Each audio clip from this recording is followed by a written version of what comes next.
여러분 반갑습니다. 원내대표 맡고 있는 주호영 의원입니다.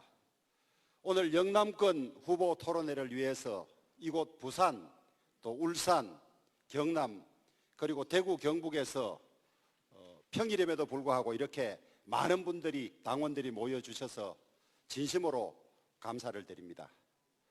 요즘 우리나라는 안팎으로 커다란 위기를 겪고 있습니다. 대통령 탄핵, 또 오늘 출석해서 조사를 받고 있습니다마는 총체적 대한민국 지도력 실패가 오늘의 결과를 가져왔습니다. 이 기회에 개헌을 해서 국가 리더십을 새로 세워야 합니다.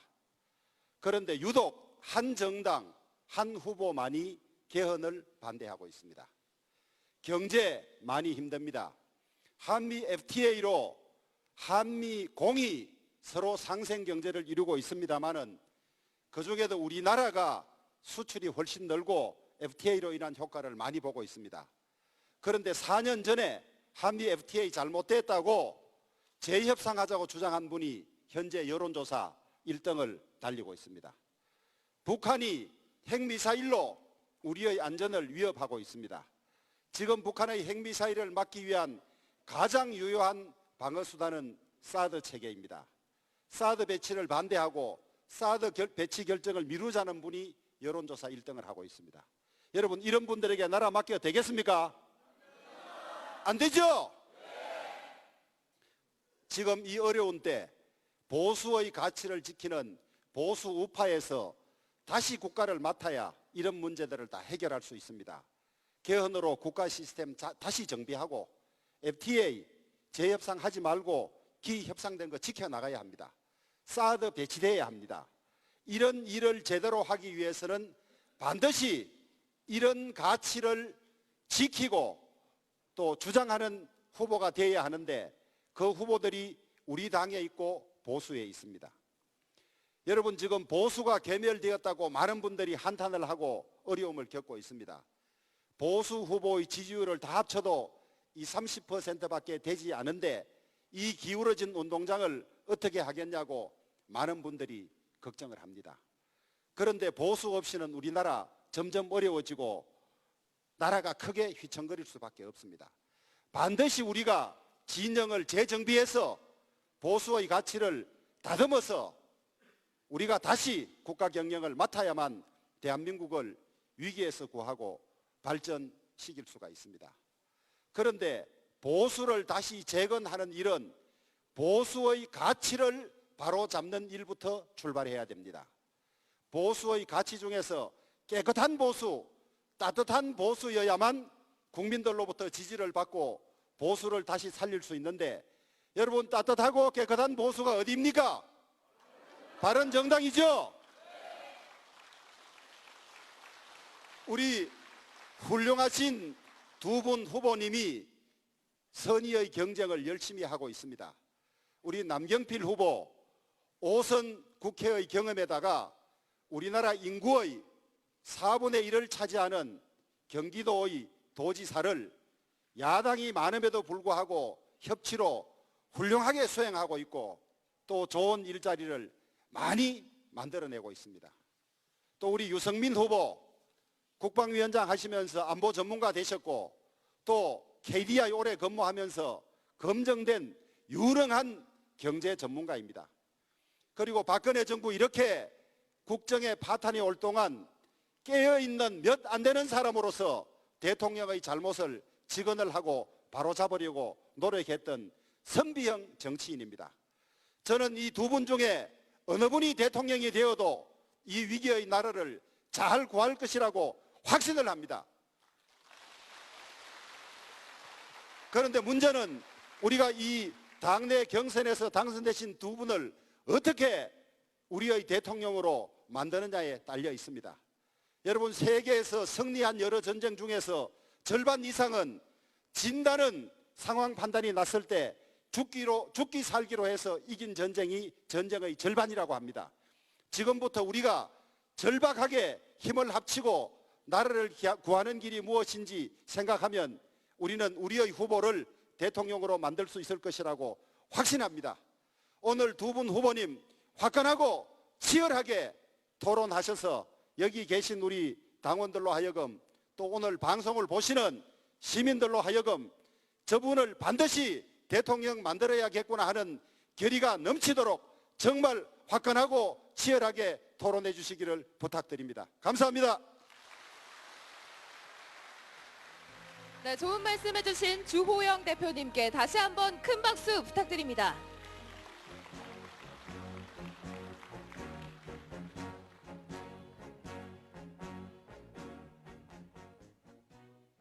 네, 이상으로 토론회에 앞선 식전 행사를 끝내고 이제 본격적인 토론회로 들어가도록 하겠습니다. 오늘 토론회의 진행은 여러분도 이분 잘 아실 것 같습니다. 한때 보수 정당의 일이셨죠. 새누리당 대변인, 대통령 후보 대변인, 지난해 총선 대변인을 역임하시고 지금도 방송에서 자주 볼 수 있는 분입니다. 단국대 석좌 교수이신 안형환 전 의원님을 소개합니다. 큰 박수로 환영해 주십시오.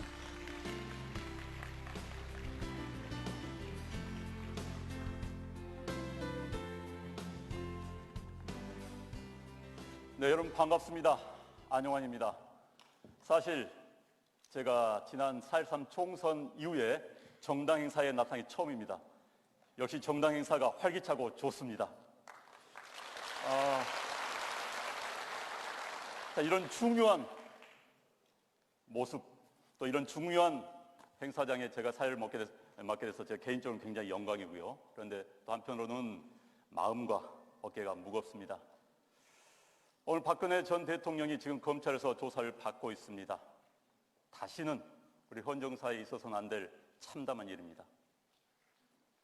또 우리 보수는 더 참담한 위치에 놓여 있습니다.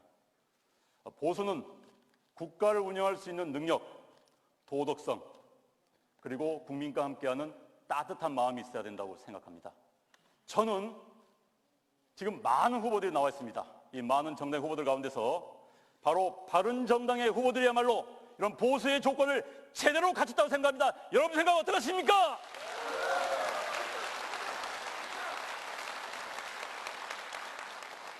사실요, 지금 두 분의 후보가 이미 TV 토론에서 나와서 격돌을 했습니다. TV 토론은요, 바보 상자 안, 속된 말 그렇습니다. 상자 안에서 싸움이었고, 여기서야말로 사각의 리기에서 싸우는 겁니다. 바로 관중들의 호흡을, 소리를 느끼면서 들으면서 싸움. 흥미진진할 수 있습니다. 그런데 혹여나 두 분이 너무 사이가 좋다 보니까 화기애애하게서는 안 됩니다. 이거 돈 많이 들었어요. 본 좀 뽑아야 되지 않겠습니까, 여러분? 그래서 사실 지금 4개 정당의 후보, 정의당까지 하면 5개 정당이죠. 5개 정당의 후보들 가운데서 가장 젊은 후보들이 모여서 경선하고 있는 정당 어느 정당입니까? 다시 한번 어느 정당? 자, 바른정당, 젊은 정당답게 힘차게 토론을 시작하겠습니다. 여러분, 박수를 시작하겠습니다.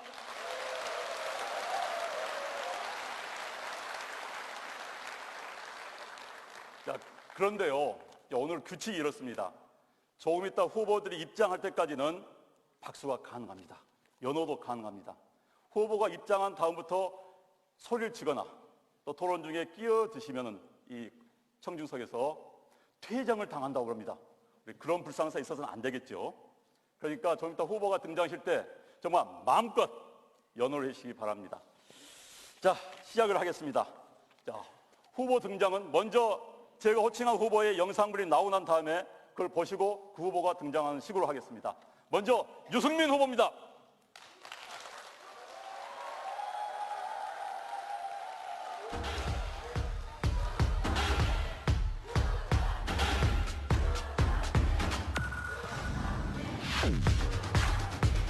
지금 새누리당의 모습이 보수다라고 만약 생각하신다면 저는 그런 보수는 망해야 된다고 생각합니다.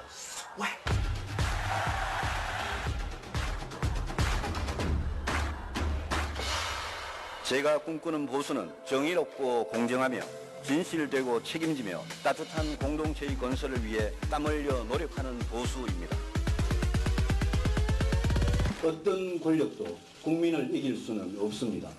우리가 꿈꾸는 세상은 힘이 지배하는 세상이 아니라 원칙이 지켜지고 정의가 살아있고 상식이 통하는 세상입니다.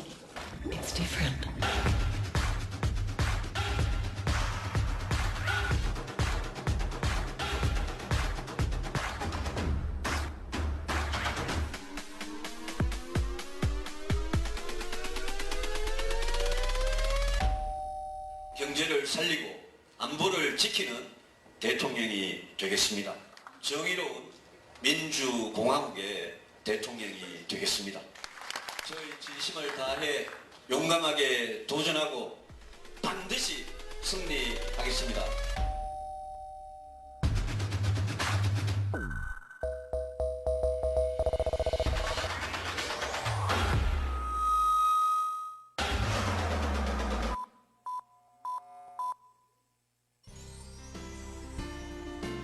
자, 유승민 후보 나오시죠.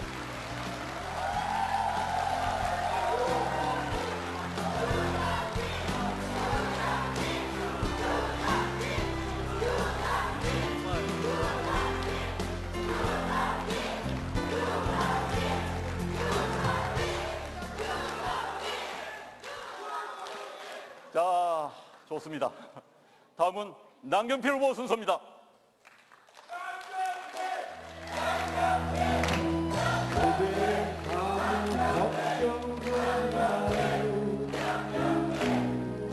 우리 함께 노래합시다. 그대의 아픈 기억들 모두 그대여 그대 가슴에 깊이 묻어버리고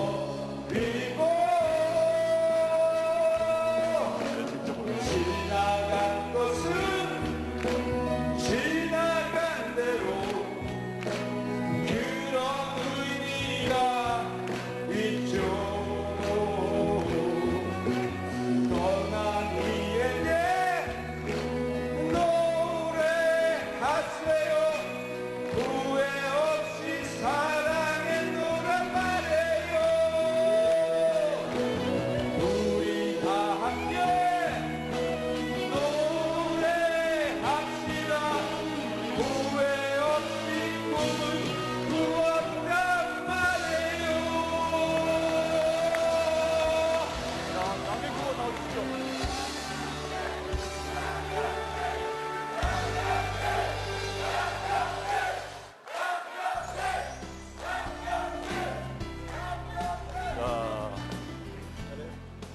자, 다음 기념 촬영 순서 있겠습니다. 자, 두 분 사이좋게. 네.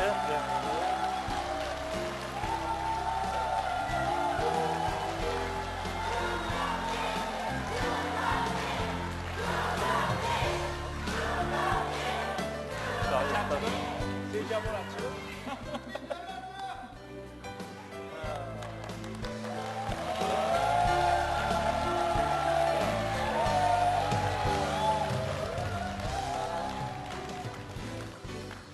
자, 다음은 질문 순서를 정하는 순서입니다. 사실 순서를 가지고도 논란이 많습니다. 그래서 공정하게 뽑기로 하겠습니다. 자,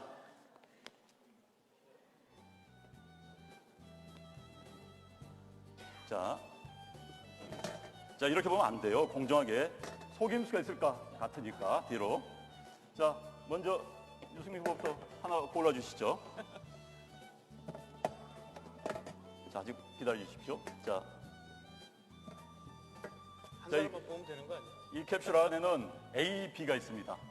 A를 뽑은 후보가 먼저 진행을 하도록 했습니다. 그리고 그 다음은 B, A, B 순서로 하겠습니다. 제가 셋, 둘, 하나 하면은 열으시 바랍니다.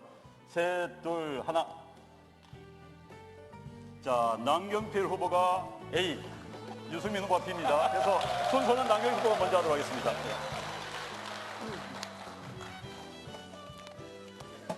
자, 자리에 가주십시오. 자, 오늘 이 토론회 순서를 제가 간략하게 설명을 드리도록 하겠습니다. 지금 토론회가 굉장히 복잡하고 다양합니다. 지금 5개의 파트가 있습니다. 첫 번째는 후보자 소개와 모두 발언 순서입니다. 그리고 공통 분야별 주제 발언. 지금 여기에는 6개 주제가 있습니다. 6개 주제 가운데 하나씩을 뽑아서 그에 대한 설명을 하는 겁니다. 그리고 지역별 관심 주제 발언, 그 다음에 주도권 토론, 최종 공약이 있습니다.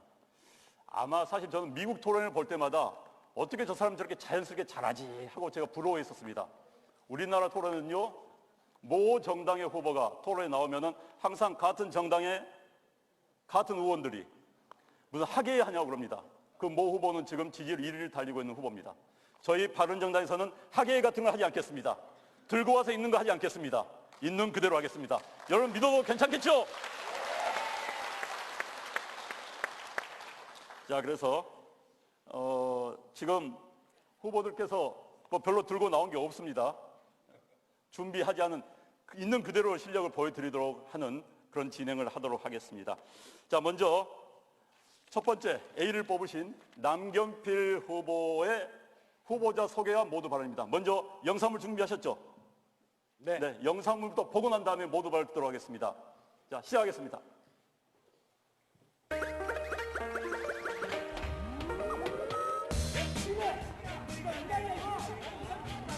욕 한번 들어볼래? 너는 욕 좀 들어야 돼, 이 새끼야. 아, 욕 들어봐서 됐잖아. 너 개새끼를 개새끼라고 그러면. 인간부터 들어, 인간부터. 100발 살고. 이거밖에 안 돼? 대구에 왜 가자고, 임마? 그냥 대구 땅에서 떠나지 그냥. 얼굴도 드미지 마. 얼굴 싫으니까. 알아? 개돼지 못한 자니?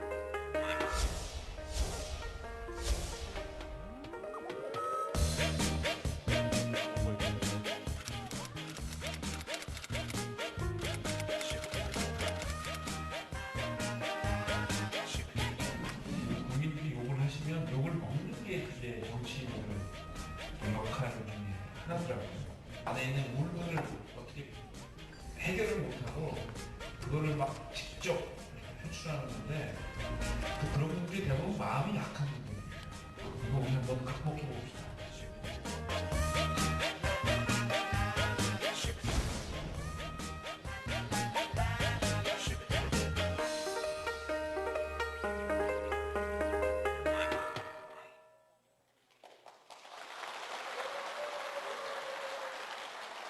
안녕하십니까.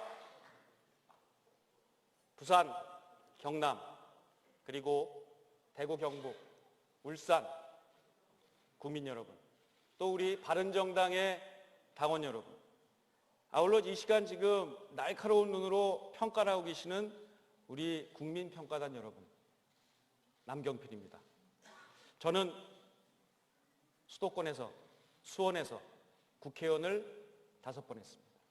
그리고 지금은 경기도지사로 일하고 있습니다. 저는 중앙정치의 그 정치의 본질을 배웠습니다.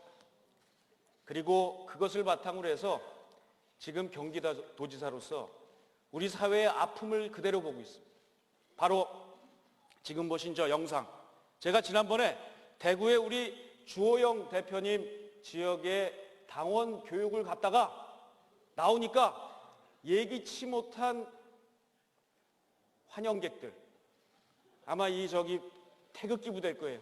오시더니 저를 욕을 막 하시더라고요. 보고 제가 어떻게 할까 생각하다가 그대로 서서 그냥 욕을 먹었습니다. 10분을 욕을 하시더니만 아까 저 욕은 차마 못한 것 자르고 한 겁니다. 그러시더니 이분이 나중에는 허탈하게 웃으세요. 그러니 돌아가시더라고요. 여러분, 우리 국민들은 지금 아픕니다. 힘듭니다. 먹고 살기 힘듭니다. 그런데 정치인들은 싸움박질합니다. 외교가, 안보가 힘듭니다. 근데 정치인들은 싸움에치 않아도 지금 합의하지 못하고 있습니다.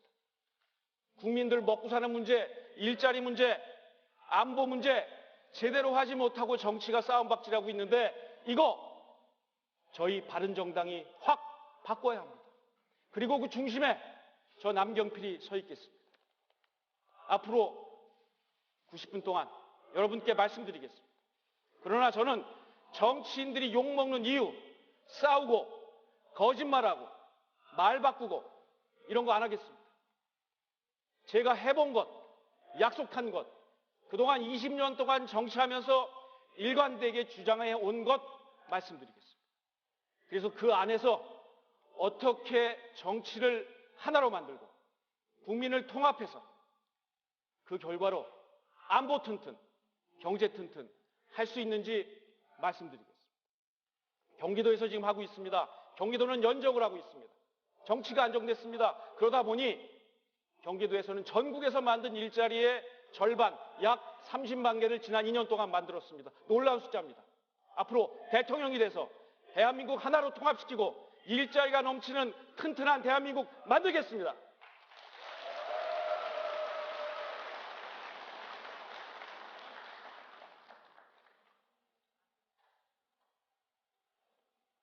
다 끝났습니까? 네. 자, 제가 연설 듣느라고 제가 너무 심취해 있어서 죄송합니다. 다음은 비번을 뽑으신 유승민 후보 순서입니다. 영상 준비하셨죠? 네. 먼저 영상부터 보시겠습니다.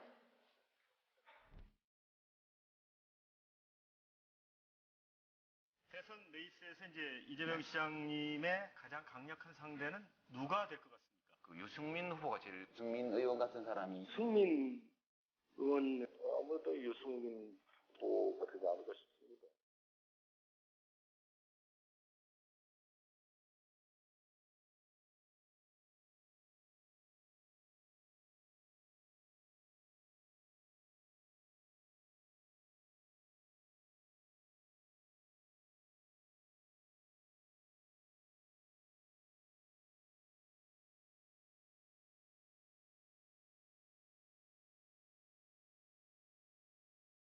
국민이 고통받는 문제를 제 손으로 해결해보자고 정치에 뛰어들었습니다.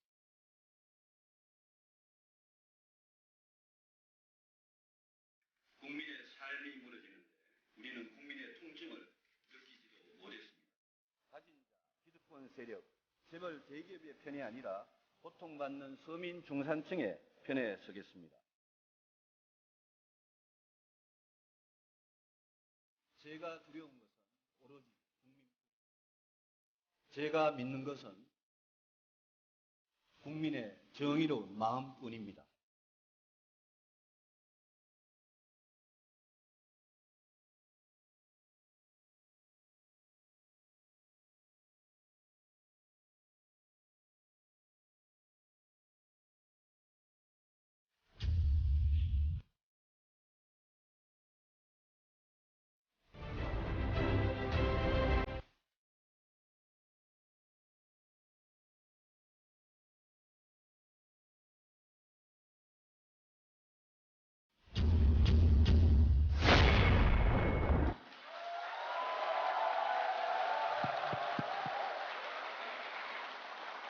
안녕하십니까, 유승민입니다. 오늘 우리 부산에서 울산, 경남 또 대구, 경북에서 이 자리에 와주신 당원 동지 여러분께 진심으로 감사를 드립니다. 여러분 오늘 아침에 어떠셨습니까? 이 자리 계신 분들 중에 아침에 박근혜 전 대통령께서 검찰 조사를 받으러 출두한 모습을 보면서 가슴 아프지 않은 그런 분들이 이 자리에는 없을 겁니다. 저도 참 많은 생각이 들었습니다. 과거에 별별 장면들이 머리를 겹치면서 우리가 우리 손으로 뽑은 대통령이 임기를 못 채우고 헌법재판소에서 파면당하고 이제 검찰에 출두하는 모습을 보면서 가슴이 참 쓰렸습니다. 인간 박근혜에 대한 저의 마음은 이렇게 쓰립니다. 그런데 국가 지도자로서 공인 박근혜에 대한 저의 생각은 한 번도 흐트러진 적이 없었습니다. 저는 그분이 대표일 때, 비대위원장일 때, 대통령일 때 성공한 정부, 성공한 정권이 되기 위해서는, 성공한 대통령이 되기 위해서는 이렇게 하라고 온갖 박해를 받아가면서 호소를 했습니다. 그런데 듣지 않았습니다. 오히려 거꾸로 제가 탄압을 받았습니다. 저는 새누리당에서 나올 때도 마지막까지 개혁을 해보고 싶었습니다. 그 가능성이 없다는 것을 확인하고 동지 여러분들과 함께 이 바른정당 외로운 길을 이제 시작했습니다. 우리 지금 어렵지만 지금부터 시작입니다. 이번 경선에 여러분들께서 저를 선택해 주시면 제가 하나하나 밟아 올라가서 여러분들에게 기적이 무엇인지 제가 보여드리겠습니다, 여러분.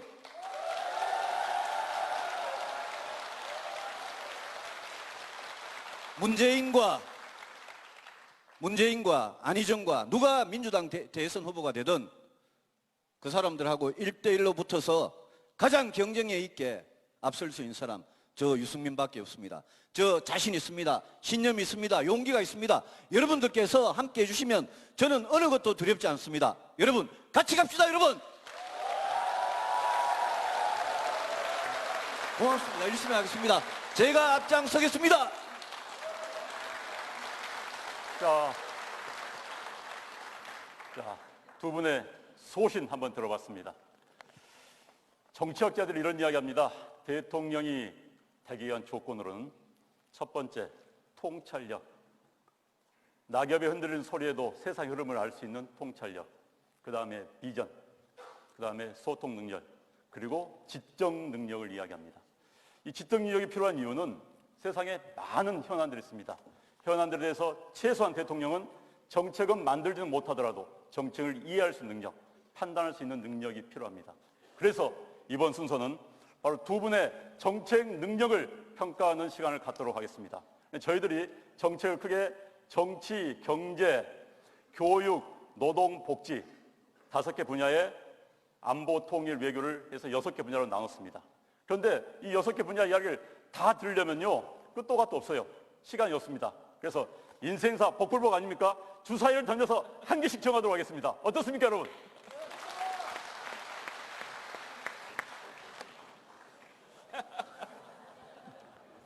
자, 이번 순서는 아까 남경필 후보께서 하셨죠?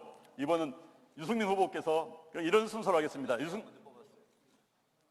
그러니까 이제 순서는 이렇게 하셨으니까. 그러니까 이제 우리 순서가 첫 번째 코너 순서는 남경필 후보, 두 번째 먼저 하는 순서는 유승민 후보입니다. 그래서 이런 식입니다. 이걸 유승민 후보가 던집니다. 던져서 여기에 나온 거 현재는 교육입니다. 그럼 교육에 관해서 유승민 후보가 본인의 정책을 3분간 설명을 하십니다. 끝나면은 남경필 후보가 3분간. 그럼 이제 이게 끝난 다음에 다시 남경필 후보가 던져서 예를 들어서 무슨 뭐 정치가 나오면 정치에 대해서 3분, 또 3분 이런 식으로 하겠습니다. 먼저 유승민 후보 던져주시죠. 상당히 재미있게 만들었네요. 자, 뭡니까? 자, 그럼 유승민 후보의 교육 정책 들어보겠습니다. 3분입니까? 3분? 네, 3분입니다. 예, 교육에 대해서 말씀드리겠습니다. 우리 나라 국민들께서 제일 고통을 많이 겪는 게 이 사교육 문제입니다. 그렇지 않습니까?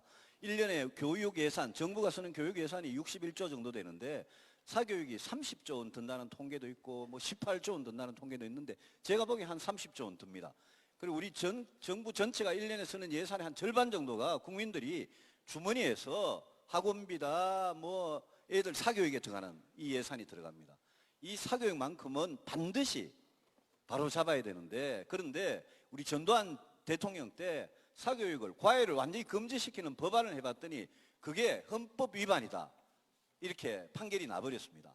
그럴 뿐 아니라 헌법이 아니더라도 꼭 법적인 게 아니더라도 이 사교육 문제는 부모 입장에서는 다른 집 자식들 다 시키니까 어쩔 수 없이 시키는 그런 부분이 있습니다. 제가 가장 강조하는 교육 정책은 학원에 보내서 엄마 아빠 주머니에서 돈이 나가는 그 문제를 학교 안에서 초등학교든 중학교든 고등학교든 학교 안에서 해결해 드리겠다는 겁니다. 그걸 위해서 공교육을 확실하게 정상화시켜야 됩니다. 그런데 예컨대 고등학교 하나만 보면 어떻습니까? 지금 자사고, 특목고 이래가지고 자사고, 특목고의 학생 수는 얼마 안 되는데 대부분의 학생들은 일반고에 다니는데 일반고 고등학교는 완전히 그냥 황폐화가 돼버렸습니다. 일반고 고등학교 가면 수업에 자고 학원에 수영 가고 다르니까 선생님 말 안 듣고 선생님도 가르칠 의욕이 없는 그런 학교로 황폐화되어 가고 있습니다. 그래서 저는 이 문제는 반드시 바로잡았다. 이래서 저는 예컨대 영어도 우리나라 같이 영어 배우는데 돈 많이 쓰면서 엉터리 영어 배우는 나라가 세상에 세계에 없습니다. 영어도 학교에서 제대로 가르치도록 만들고 또 고등학교를 자사고, 외고, 제가 과학고나 예술고나 체육고등학교는 나름 그래도 인정할 만한데 외고하고 좌사고는 이거는 폐지해가지고 일반고하고 통합해가지고 일반고의 공교육을 확실히 가르치는 게 그게 우리 부모들의 등골이 안 빠지도록 하는 길입니다. 그래서 제가 그런 초중고등학교 개혁을 하면서 대학 입시에 대해서는 굉장히 조심스럽게 접근해야 됩니다만 우리 바른정당이 당론으로 대학 입시에 대해서는 국민의 여론을 모아서 정권이 바뀌더라도 입시제도 함부로 못 바꾸게 대학 입시의 법제화를 지금 추진을 하고 있습니다. 그대로 할 거고요.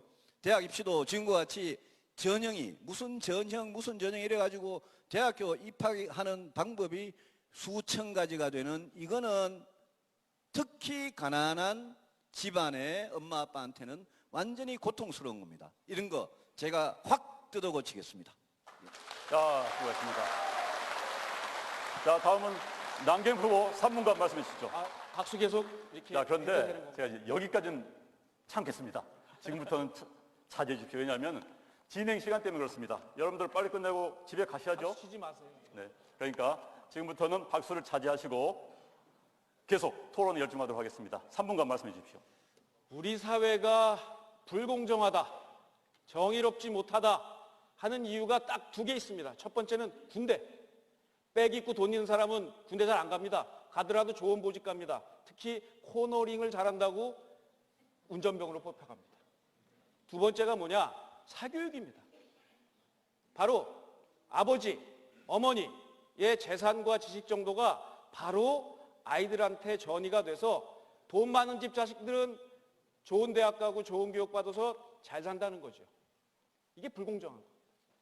우리 유승민 후보 말씀 거의 저하고 생각이 비슷한데 저는 좀 더 과격합니다. 어떻게 과격하느냐? 제가 대통령이 되면 사교육을 없애겠습니다. 어떻게 없애느냐? 큰 방향은 첫 번째, 사교육이 필요 없는 세상을 만들면 됩니다. 사교육이 필요 없는 것은 바로 공교육을 정상화하는 거죠. 그리고 입시를 간소화해 줘야 됩니다. 대학 입시가 왜 이렇게 복잡합니까? 뭐 몇천 가지라고 해요. 대학 입시를 간소화하는 것, 이게 두 번째입니다. 세 번째는 뭐냐? 대학의 차별화를 없애야 돼요. 옛날에는 부산대, 경상대, 경북대 나오면 지역에서 좋은 직장 갖고 평생을 살 수 있었습니다. 그러나 지금 서울대, 연고대, 서울에서부터 서열화가 돼서 대학 서열화가 너무 심합니다. 제가 대통령이 되면 이 지방 공립대학에 아주 대폭적인 지원을 하겠습니다. 최고의 대학을 만들어 드리겠습니다. 그래서 꼭 좋은 대학 안 나와도 좋은 직장 가질 수 있다. 이렇게 만들고 하는데 그동안 이걸 많이 했는데도 잘 안 돼요. 그래서 제가 국민들께 약속드리겠습니다. 저 대통령 만들어주세요. 뭐 할 거냐면요. 제가 내년 지방선거 때 국민투표를 붙일 겁니다. 국민들께 여쭤보겠습니다. 자, 사교육 안 좋습니다. 돈도 많이 듭니다. 효과도 없습니다. 근데 왜 해? 라고 엄마들한테 물어보면 뭐라고 그러는지 아세요? 아우, 난 하기 싫은데요. 옆집 엄마가 시켜서 해요. 다 그럽니다. 제가 욕 먹겠습니다. 욕 먹고 호루라기를 불겠습니다. 호루라기를 쫙 불고 사교육 금지! 이걸 국민들께 여쭤보면 국민들이 투표하셔서 자, 사교육 없앱시다 하시면 제가 국회에다 보내겠습니다. 사교육 금지 특별법을 김영란법처럼 만들어달라고 그러면 국회에서 논의해서 어떤 법은 어떻게 이렇게 되면 국회가 통과시켜주면 어떤 효과가 오느냐? 이제 사교육은 모두 바깥에서 하는 거 금지시키겠습니다. 학교라는 플랫폼 안으로 들어들여서 필요한 사회교육은 지금 사교육 종사자들을 그 안으로 끌어들여서 학교 안에서 교육시키고 그 비용은 국가가 대드리는 형편으로 해서 사회교육을 활성화시키지만 나라를 좀먹는 이 부모님들이 힘든 게 하는 사교육은 확실하게 없애겠습니다. 자, 자제해 주십시오. 자, 이번에는 남경필 후보가 던져서 나온 주제를 먼저 이야기를 하도록 하겠습니다. 던져 주십시오. 자, 경제입니다. 경제. 자, 남 후보님 3분 동안 설명해 주십시오. 대통령의 역할은 뭘까요? 바로 안보를 튼튼하게 하고 경제를 튼튼하게 하고 정치를 하나로 통합하는 일입니다. 그중에서도 경제는 너무나 중요합니다. 경제의 핵심은 뭡니까? 저는 모든 것 중에 가장 중요한 것은 일자리라고 생각합니다. 일자리가 생기면 그것이 자동적으로 복지가 됩니다. 일자리가 생기면 바로 그것이 성장입니다. 그래서 일자리를 만드는 일이 바로 최고의 경제 정책입니다. 저는 아까 말씀드린 대로 경기도에서 해봤습니다. 일자리를 만드는 노하우를 압니다. 예를 들면 일자리를 만드는 것은 첫 번째, 대기업 일자리 만드는 건 이게 한계에 다다랐습니다. 대기업을 이제 경제민주화로 반칙 못하게 하고 그래서 외국 나가서 열심히 싸우고 국내 생산기지 들여와서 고용할 수 있도록 그렇게 뒷받침을 해줍니다. 두 번째가 중요합니다. 바로 우리 대한민국의 최고의 경쟁력은 4차 산업혁명입니다. 신기술입니다. 우리 젊은이들이 너무 잘합니다. 판교 테크노밸리는 이러한 일자리가 그 조그만 20만 평에 7만 2천 개가 만들어져 있습니다. 작년에만 1만 개를 만들었습니다. 이 판교 테크노밸리 같은 것을 부산, 그리고 대구, 경남, 경북, 전국에 10개의 테크노밸리를 만들겠습니다. 젊은이들이 일할 수 있는 최고의 4차 산업혁명 일자리. 그다음이 중요한 게 중소기업입니다. 중소기업이 힘듭니다. 대기업에 치여서 싸우기가 어렵습니다. 이미 경기도에서 시작했습니다. 이 중소기업에게 뒷받침을 해줍니다. 물류단지를 만들어주고요. 마케팅을 해주고요. 자본을 빌려주고 해서 좋은 일자리 플랫폼을 만들어서 중소기업이 대기업과 경쟁할 수 있도록 해줍니다. 마지막으로 중요한 게 뭐냐면요. 바로 은퇴하신 은퇴자 여러분, 경력단절 여성들, 그리고 청년들, 그리고 장애인들, 이런 일자리의 경제성장에 소외되어 있는 그룹들에게 좋은 일자리를 만들어 드려야 합니다. 그것이 바로 경기도 협동조합과 같은 협동조합 모델, 사회적 시장경제, 공유적 시장경제 모델을 통해서 많은 협동조합들이 사회적 일자리를 만들 수 있도록 이걸 누가 해주느냐? 정부가 해주는 겁니다. 자, 그럼 보십시오. 대한민국의 이 경제팀은 제일 앞서서 공격하는 대기업, 그리고 4차 산업혁명의 스타트업, 중소기업, 사회적 기업, 이 네 가지가 합쳐졌을 때 대한민국 경제는 세계 최강, 독일과 미국과 맞짱을 떠도 이길 수 있습니다. 제가 해보겠습니다. 자, 다음 3분 이어서 해주십시오. 경제 분야입니다. 예, 박수 치지 마십시오. 예, 저는 41년 전에 경제학과에 입학해서 지난 40년 동안 경제에 대해서 고민하고 연구했습니다. 20년 전에 IMF 위기가 터졌을 때 제가 그때 국책연구소에 있었는데 제가 그때 굉장히 무기력감을 느끼고 이 문제는 경제인데 해법은 정치에 있구나 이렇게 생각하고 제가 정치에 뛰어든 사람입니다. 제가 대통령이 되면 취임하는 첫날부터 경제 위기 관리를 위해서 온 힘을 다 쏟겠습니다.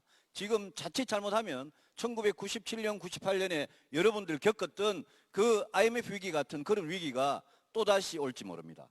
가계부채 심각하고요. 이 부산, 울산, 경남에 대우조선해양, 현대중공업, 조선해운 때문에 지금 얼마나 위험합니까? 조선해운에서 시작된 이 기업의 부실이 석유화학, 철강, 자동차, 핸드폰 어디로 지금 번질지 모르는 일촉즉발의 상황입니다. 거기에 사드는 반드시 해야 되는데 근데 사드를 하니까 중국이 우리한테 경제 보복을 해요. 중국은 우리의 대외 의존도가 1등의 나라입니다. 수출, 수입, 투자가 중국이 제일 많습니다. 그런 나라가 우리한테 경제 보복을 지금 하니까 우리 경제가 가계부채나 기업 부실이나 이런 것만 해도 진짜 어려운데 중국의 경제 보복 때문에 지금 2017년, 18년, 19년은 조금만 잘못하면 뭐 그냥 1, 2% 차이가 문제가 아니라 우리 경제가 다시 한번 IMF 위기 같은 게 올지 모르기 때문에 다음 대통령은 이 살얼음판을 걷는 경제 위기를 절대 위기가 안 오도록 첫 번째 관리하는 그 책임이 제일 중요합니다.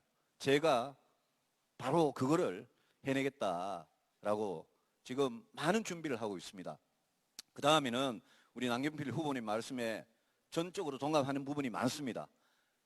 우리는 이제는 재벌이 주도하는 시대는 이젠 지났습니다. 이제는 중소기업, 창업, 벤처기업 이런 데서 성공이 나고 이런 데서 일자리가 만들어져야 됩니다. 그렇게 하기 위해서는 재벌들이 동네 골목골목 상권마다 다 잡아먹고 불공정거래하고 독점력을 남용하는 이런 거는 규제하고, 재벌은 세계 시장에 나가서 1등 해라 이렇게 하고, 중소기업하고 창업, 혁신기업 여기에서 실패를 해도 다시 도전할 수 있는 그런 생태계를 만들어주고, 특히 어려운 지방에서 아까 우리 남원이 말씀하신 판교 테크노밸리 같은 것을 전국의 중요한 제일 어려운 부산이다, 대구다, 울산이다, 광주다, 전주다 이런 도시에 그런 생태계를 만들어주는 게 매우 중요하다고 생각하고 그런 방향으로 추진을 하겠습니다. 수고하셨습니다. 자, 두 분 말씀 잘 들었습니다. 잘 들으셨죠? 이럴 때 답변하시면 안 되는 겁니다. 자, 1321, 1284 이게 무슨 수치일까요? 1321 2016년도 영남 지역 전체 인구입니다. 경남, 경북, 울산, 대구, 부산. 그리고 1284는 대한민국의 호남, 충청도, 강원도, 제주도까지 전체 합한 인구수입니다. 다시 말해서 영남 전체의 인구는 1321, 나머지 수도권을 제외한 나머지 도시 인구가 1284입니다. 이 말을 드리는 이유는 바로 오늘 영남 지역에 와 있습니다. 영남 지역의 인구 포션이 그만큼 크다는 겁니다. 선거에 매우 중요합니다. 특히 보수 정당이 매우 중요합니다. 바로 오늘은 영남권 권역별 토론회인데, 영남권 권역에 대한 두 분의 개발 계획, 청사진을 들어보는 그런 순서를 갖도록 하겠습니다. 자, 이번 순서는 이제는 남경필 후보 순서입니다. 아까 하셨으니까. 자, 주제별, 권역별 주제 발언 5분 해주시기 바랍니다. 근데 오늘 아무런 자료를 없도록 하기로 했는데 꼭 컨닝 페이퍼는 아니죠? 아니, 저는 못 들었습니다. 예. 오늘 자료를 아무것도 갖고 오지 말라고. 아니, 그건 저는 못 들었습니다. 예. 자료 없이. 없어도 됩니다. 두 분은 충분한 그런 능력이 되십니다. 제가 아까 말씀드렸지만은 자기 어느 정당의 뭐 1등간 후보는 하게 한다고 그래요. 그 양반은 항상. 이재명 후보 항상 그 양반 하게 한다고 그럽니다. 그런데 두 분은 대한민국에서 최고의 엘리트시고 이런 거 없이 할 수 있는 분이십니다. 그래서 5분 동안 먼저 지역별 현안에 대한 본인들의 이야기를 듣도록 하겠습니다. 남경필 후보입니다. 저는 대구 지난번에 유승민 후보 그 설명을 듣고 가슴이 아팠습니다. 대구가 지금 경제 성장률이 꼴찌라고 합니다. 그리고 광주도 꼴찌에서 2등이라고. 뭐 부산도 와보니까 그렇게 활력이 넘쳐 보이지 않습니다. 이렇게 대한민국이 나가다 보면 서울, 경기 같은 수도권과 그렇지 않은 지역으로 나눠져서 양극화가 너무 심해집니다. 저는 그래서 일단 지역 경제를 활성화하는 첫 번째는 뭐냐? 이 국토를 균형 발전하겠다는 지도자의 철학입니다. 그래야 지방에 숨을 쉬고 살 수가 있습니다. 그래서 저는 경기도지사입니다. 전통적인 경기도지사는 여기 아시겠지만 수도권 규제 없애자, 수도 이전 안 된다라고 얘기를 했습니다. 근데 남경필이라는 경기도지사는 턱 나타나더니 수도 옮기자 이런 얘기를 합니다. 경기도에서 막 욕하시는 분들이 계세요. 그러나 저는 아까 사교육 문제처럼 욕을 먹을 수 있는 지도자가 욕을 들어도 그것을 견뎌내고 옳다고 생각하는 것은 뚫어내야 합니다. 그래서 국토 균형 발전을 해야 되고요. 그 국토 균형 발전의 핵심은 뭐냐? 바로 수도권에 너무 몰려있는 경제 집중, 교육 집중, 기업 집중을, 행정, 정치 집중을 지방으로 분산하는 겁니다. 그래서 영남권에 지금 중요한 게 보니까 최근에 일자리들을 만들어냈던 조선, 해양 모든 산업들이 하나하나 죽어가고 있습니다. 이 산업들을 어떻게 되살릴지에 대한 연구가 필요합니다. 아까 사상공단을 이렇게 지나다 보니까 공단이 다 떠나갑니다. 그러면 우리가 해야 될 방법은 바로 아까 제가 말씀드렸던 4차 산업혁명 시대의 기술 혁신 기업들을 이제 대체해 줘야 합니다. 그래서 테크노밸리를 만드는 일, 저는 경기도에서 해봤습니다. 핵심은 뭔지 아세요? 땅값입니다, 여러분. 땅값을 올려서 정부가 장사하는 이런 거 없애야 됩니다. 경기도는 지방정부가 돈을 투입합니다. 그래서 기업들에게 싼 값에 공장 부지를 제공해 줍니다. 기업들이 몰려옵니다. 인재들이 몰려옵니다. 그래서 같이 해줘야 될 게 뭐냐? 교육기관입니다. 그래서 아까 제가 말씀드린 겁니다. 부산대, 경상대, 이런 경북대 같은 지방국립대를 그 특화산업과 맞춘 가장 대한민국의 혁신 과목들을 성장시킬 수 있도록 서울대를 좀 나눠야 합니다. 이렇게 공단이 들어올 수 있는 환경, 그리고 산업연이 활동할 수 있는 이러한 교육 환경, 이것이 만들어진 다음에 요즘 제가 트럼프 대통령에게 하나 배울 걸 찾았어요. 별로 마음에 드는 구석이 없습니다만 이 트럼프 대통령이 잘하는 게 뭔지 아십니까? 미국에서 외국으로 나갔던 기업들을 다시 돌아오게 하는 겁니다. 그거 바로 오프쇼어링이라고 하죠. 바로 우리 대한민국도 이제 그때가 됐습니다. 중국으로 베트남으로 제3지대로 나갔던 기업들을 지금 부산에서 많이 나갔습니다. 대구에서 많이 나갔습니다. 이 기업들을 돌아오게 해야 합니다. 이 기업들을 돌아오게 하는 방법은 바로 4차 산업혁명 시대와 지금의 전통적인 산업을 접목시키는 겁니다. 바로 지금 독일이 하고 있습니다. 인더스트리 4.0입니다. 기존의 공장에다가 4차 산업혁명의 새로운 기술을 접목시켜서 부가가치를 높입니다. 생산성이 올라갑니다. 왜 우리 산업들이 바깥으로 나갔습니까? 일자리 다 없어지는데 그것은 바로 인건비가 비쌌기 때문에 나간 겁니다. 땅값이 비쌌기 때문에 나간 겁니다. 정부는 땅값을 싸게 해줄 노력을 해야 합니다. 땅 장사하면 안 됩니다. 그리고 이 새로운 기술혁명을 접목시켜줘서 고부가가치 산업으로 하면 나갔던 전통적인 사업이 들어옵니다. 바로 이렇게 산학연 서로 힘을 합하고 그리고 지역 경제인들이 힘을 합하고 새로운 4차 산업혁명 시대의 기술혁명을 도입하는 것, 이것이 바로 우리 지역 경제를 활성화하는 일입니다. 무엇보다도 제일 중요한 것은 수도권에 몰려있는 그리고 중앙에 집중되어 있는 권력과 권한과 돈을 지방으로 분산시키겠다는 지도자의 철학이 우선돼야 합니다. 제가 대통령이 되면 수도권 이전부터 서울대를 지방 평준화해서 지방 국립대를 발전시키는, 그리고 판교 테크노밸리 같은 것을 전국에 10개를 만드는 새로운 경제정책을 통해서 지방을 살찌우겠습니다. 감사합니다. 다음 유승민 의원 계속해 주십시오. 예, 우리 영남 지방의 지방 경제에 대해서 제 생각을 말씀을 드리겠습니다. 저는 대구 동구 의리 지역구인데 제 지역구는 대구에서 형편이 어려운 서민들이 제일 많이 사시는 지역구입니다. 왜냐하면 굉장히 시끄러운 전투기 공항이 그 딱 중간에 있어가지고 아무래도 시끄러우니까 이제 월세, 전세가 싼 집이 많으니까. 근데 지방의 어려움은 지방에 살아보지 않으면 모릅니다. 저는 정치를 하면서 지역 균형 발전, 또 지방 경제 살리기, 이게 얼마나 중요한지 저는 절감을 한 사람입니다. 그래서 저는 서울, 인천, 경기에 가서 수도권에 사는 사람들이 대한민국 전체가 어렵다 그래도 수도권보다 지방은 늘 2배, 3배, 4배 더 어렵습니다. 그래서 저는 지방 살리기를 위해서는 지도자가 정말 특단의 철학을 갖고 있어야 되고 그걸 늘 몸으로 행동으로 보여줘야 됩니다.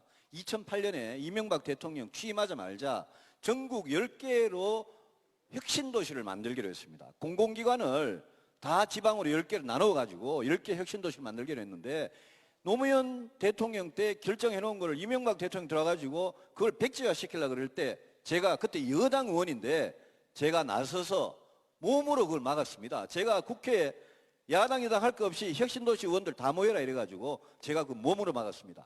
혁신도시 같이 공기업이나 공공기관을 지방으로 보내는 거, 부산도 혜택 보고 대구도 혜택 보고 진주도 혜택 보고 울산도 혜택 받습니다만은 왜 그렇게까지 무리한 정책을 해야 되느냐? 지방은 너무나 어렵기 때문입니다. 제가 대통령이 되면 여러분들 부산, 울산, 경남에 지금 제일 신경을 쓰고 있는 조선산업 제가 살리겠습니다. 제가 거제에 대우조선해양에 다녀왔는데 저는 조선산업 살려야 된다고 생각합니다. 그래서 저는 대우조선해양이 97년 IMF 위기가 왔는데 이게 대우가 전체가 부실화돼 가지고 대우조선이 그때 떼어져 나오면서 이게 산업은행 자회사로 20년을 갖고 왔습니다.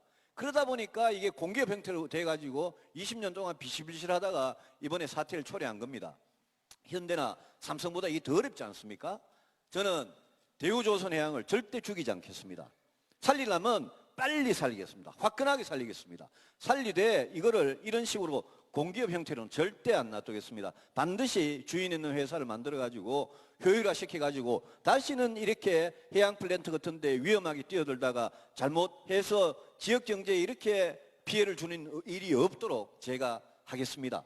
그런 게 다음 대통령이 해야 될 굉장히 시급한 과제입니다. 우리가 창업도 좋고 테크노밸리도 다 좋습니다만은 지금 이 지역에서 주민들께서 제일 뼈아프게 느끼는 게 조선 같은 경우에 19만 명, 5천 개 업체에서 19만 명을 고용하는데 지난 2년 사이에 6만 개 가까운 일자리가 없어졌습니다. 얼마나 고통을 받고 있겠습니까? 없어지는 일자리부터 없어지지 않도록 막아야 되는데 조선이 아주 대표적인 경우고 울산에 가면 석유화학하고 자동차, 포항에 가면 포스코의 철강, 구미의 전자, 창원의 기계 이거 전부 다 지금 위태위태합니다. 그런데 우리가 아주 첨단 산업을 4차 산업하는 거 좋습니다. 해야 되는데 지금 우리가 먹고 살고 있는 이 주력 업종 제조업을 이게 망해버리면 우리는 굉장히 힘들어집니다. 그래서 저는 대통령이 되면 이 부산, 울산, 경남, 대구, 경북에 있는 우리나라의 산업화를 이끌어오고 우리를 이렇게 먹여 살려온 이 전통 제조업의 이 기반들 이거를 제가 반드시 지켜내는 그런 정책을 만들겠습니다. 그냥 지켜낼 뿐만이 아니라 그 경쟁력을 한 단계 업그레이드 시켜가지고 이제 우리의 영남 지역의 제조업이 세계 최고 수준으로 갈 수 있도록 지원을 아끼지 않겠습니다. 그 대신에 재벌 대기업들이 이런 기업을 가지고 국내 소비자들을 우롱하고 중소기업들 횡포를 부리고 이런 부분은 제가 절대 가만히 두지 않겠습니다. 그래서 산업은 살리고 기업은 살리되 시장은 똑바로 가는 그런 정책으로 제가 제조업이 전통 제조업이 주력 업종이 모여있는 이 영남 지역의 산업을 제가 꼭 지키겠습니다. 저는 이 지역에 하도 많이 다녀봐가지고 가는 데마다 제가 느껴봐서 합니다. 거제에 가서 진짜 가슴이 아팠습니다. 제가 이거는 살려서 더 효자 제조업, 효자 조선 산업으로 만들어야 되겠다. 그걸 확실히 느꼈기 때문에 꼭 그렇게 하겠습니다, 여러분. 자, 두 분 영남 지역의 현안에 대해서 잘 알고 계시죠? 이럴 땐 하셔도 됩니다. 제가 물을 땐 답해도 됩니다. 잘 하셨죠?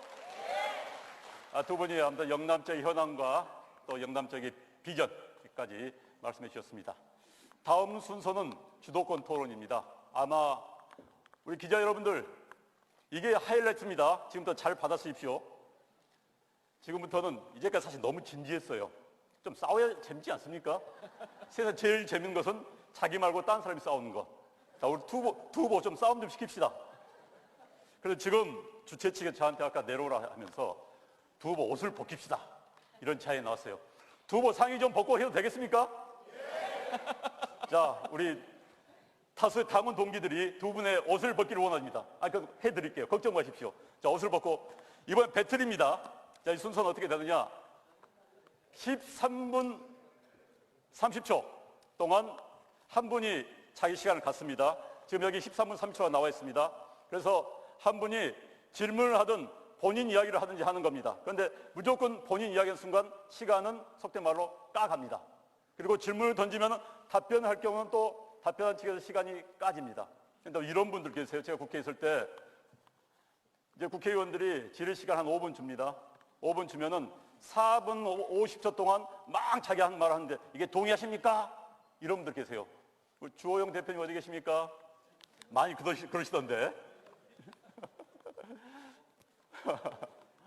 자, 준비되셨습니까? 그래서 룰은 아시죠?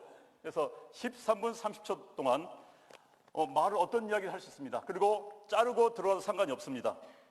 어깨에 걷으셔도 상관없습니다. 아무튼 활기차게 저기 우리 당원 동지 여러분들 혼전 좀 뽑게 해주십시오. 순서는 자 먼저 유승민 자 앞에가 우리가 남경필 의원 후보 하셨으니까 유승민 후보부터 먼저 이야기를 어떤 순서라고 뭐 자르고 들어도 상관이 없습니다. 예? 그래서 이건 배틀입니다. 싸워요? 예, 싸워 좋습니다. 단 몸싸움은 안 됩니다. 몸싸움은 제가 가로막겠습니다. 제가 레프리 하겠습니다. 그리고 13분 30초 다 끝나면은 마지막 1분 30초 동안은 본인들이 못했던 이야기를 할 수 있는 기회를 드리도록 하겠습니다. 그래서 13분 30초 하고 1분 반 이런 식으로 진행을 하도록 하겠습니다. 자, 먼저 유승민 후보부터 시작하겠습니다. 예, 우리 남경필 의원님 고생 많습니다. 네. 제가 참 제일 좋아하는 동생인데 요즘 조금 까칠해졌어요. 옛날에 참 착했는데. 원래 까칠한 건 우리 저 유승민 네. 후보가 까칠한데 요새 제가 까칠해졌답니다. 하나 좀 물어봅시다. 우리 오늘 지금 검찰 조사받고 있는 박근혜 전 대통령 여기 대해서 어제 이제 그저께 이제 그냥 법대로 하면 된다 이러셨는데 불구속이라는 게 그냥 수사하고 기소를 불구속을 하고 법원의 재판 1심 판결이 나오면 그거야 뭐 당연히 법원의 판결이 마지막이니까 그죠? 그래서 이 불구속 이 문제에 대해서 우리 남 후보 어떻게 생각하십니까? 저는 어제 유승민 후보께서 그 얘기하는 거 보고 깜짝 놀랐습니다. 이해되는 바는 있습니다. 그렇지만 저는 유승민 후보가 그렇게 생각하시는 왜 그 말씀을 하셨는지 좀 듣고 싶습니다. 저는 납득이 되질 않아요. 그래서 그거는 그냥 법에 맡긴다 이런 그렇습니다. 뜻 아닙니까? 그런데 저는 그렇게 생각합니다. 저는 이 박근혜 대통령한테 제일 박해를 많이 받은 사람으로서 저는 이 말 정도는 할 수 있다고 할 자격이 있다고 생각하는데요. 지금 과거에 노무현 대통령 수사할 때도 불구속으로 했습니다. 한명숙 총리도 뇌물죄 불구속으로 했습니다. 심지어 지금 여기 경남의 홍준표 지사도 지금 재판 중인데 1심에서 유죄 판결 나와도 불구속으로 제가 해가지고 2심하고 지금 심지어 자유한국당의 후보로 출마까지 하고 있습니다. 그래서 저는 바로 직전 대통령에 대해서 우리가 이번 헌법재판소 결정이 나고 나서 이제 그만 갈등과 분열을 그만하고 국민을 통합시켜야 되는데 최종 판단은 당연히 검찰이 하고 법원이 하는 겁니다. 거기에 대해서 제가 뭐 검사도 아니고 판사도 아니니까 그걸 갖고 어떻게 하겠다는 게 아니라 그래도 국가의 품격이 있고 바로 직전 대통령에 대한 예우도 있는데 저는 불구속 수사 및 기소가 맞고 법원에서 나중에 유죄 판결을 내리면 그때 가서 처리하면 될 문제다. 저는 그렇게 생각하는데 당연히 제가 검사 판사가 아니니까 검찰 법원에 맡겨야죠. 그리고 헌법 10조대로 11조대로 모든 국민은 법 앞에 평등해야죠. 그렇지만 우리 같이 정치를 오래 했던 우리 남경필 후보께서 거기에 대해서 뭔가 이렇게 생각은 전혀 없는지 그게 그냥 궁금해서 물어본 겁니다. 그 유승민 후보께서는 개인이 아니십니다. 공인이십니다. 우리 당을 대표하고 있습니다. 당의 후보로서 우리가 보수 단일화를 하지 말자고 당론을 얘기했습니다. 근데 그걸 자꾸만 얘기를 하세요. 저는 그것도 참 당을 대표하는 분이 마땅치 않다고 생각합니다. 이번 박근혜 대통령의 구속 여부도 그거는 법이 판단할 일이지 아니 우리 바른정당의 대선 후보께서 나서서 구속을 하는 게 좋다 안 하는 게 좋다를 하면 그걸 판단하시는 국민들이 보고 바른정당에 대해서 바르지 못한 생각을 하게 됩니다. 제가 여쭙겠습니다. 이재명 후보는 박근혜 대통령을 구속 수사해야 된다고 얘기하고 있습니다. 거기에 대해서는 어떻게 판단하십니까? 저는 이미 제 말씀을 드렸습니다. 그런 입장을 밝히는 게 제 생각은 이미 말씀을 드렸고 어차피 이 문제는 검찰과 법원이 그 권한입니다. 그걸 제가 몰라서 이렇게 아니, 근데 드리는 말씀이 검찰과 아니죠. 법원의 권한인 거를 왜 나서서 우리 정치인들이 왈가왈부하냐는 거죠. 이재명 후보가 나서서 구속시키자고 하는 것, 그것도 구속하자는 것도 잘못됐고 대통령 후보가 나서서 얘기하는 순간 국론이 분열됩니다. 박근혜 대통령과 관련돼서는 지금 우리가 바라보는 사람에 따라서 너무나 편차가 큽니다. 이것을 정치인이 나서서 얘기하는 순간 국론이 분열되는 겁니다. 지금은 우리 헌법 질서, 사법체계 질서에 따라서 검찰이 판단하고 검찰이 구속영장을 청구할지 말지 또 법원은 이것을 발부할지 말지를 결정하면 되는 것이지 우리 유승민 후보 같은 공당의 대선 후보가 이 얘기를 하는 순간 정치 쟁점하고 국론을 분열시킨다. 적절치 않다고 생각합니다. 예, 하여튼 우리 남경필 후보 말씀은 잘 알겠고요. 그 다음에 하나 이래 또 한번 물어봅시다. 그동안 아까 그 교육에 대해서 이야기하실 때 사교육 금지 국민투표했지 않습니까? 네. 그거 어떻게 하는 겁니까? 그 헌법 위배 아닙니까? 그렇지 않습니다. 법률 위배 아닙니까? 그렇지 않습니다. 국민투표법에 보면 이 헌법 개정이나 국가 안위에 관련된 중요한 사항만 이제 국민투표에 붙이게 돼 있고 또 사교육을 전면 금지하면 그게 위헌 판결이 났는데 이제 또 위헌 판결이 나지 않을까요? 그 다음에 아무리 법으로 해도 숨어서 자식 사교육을 자꾸 시키려는 그런 부모들은 모두 범죄자를 만드는 거라서 우리가 50 때 이거 다 해본 거 아닙니까? 그때하고 그걸 왜 그렇게 생각하시는지 다시 한번 설명해 보십시오. 네. 예. 전두환 대통령은 어느 날 갑자기 권력자가 나타나서 국민들한테 명령을 했습니다. 사교육하지 마라. 과외 금지해라. 그러니까 국민들 입장에서 보면 터무니없는 얘기예요. 권력자의 과욕입니다. 근데 세월이 바뀌었어요. 그래서 사교육 때문에 나라가 망할 지경이에요. 여러분들 지금 우리 애들이 얼마나 고생하는지 아시죠? 그리고 부모님들이 이것 때문에 청년들이 결혼할 생각을 안 합니다.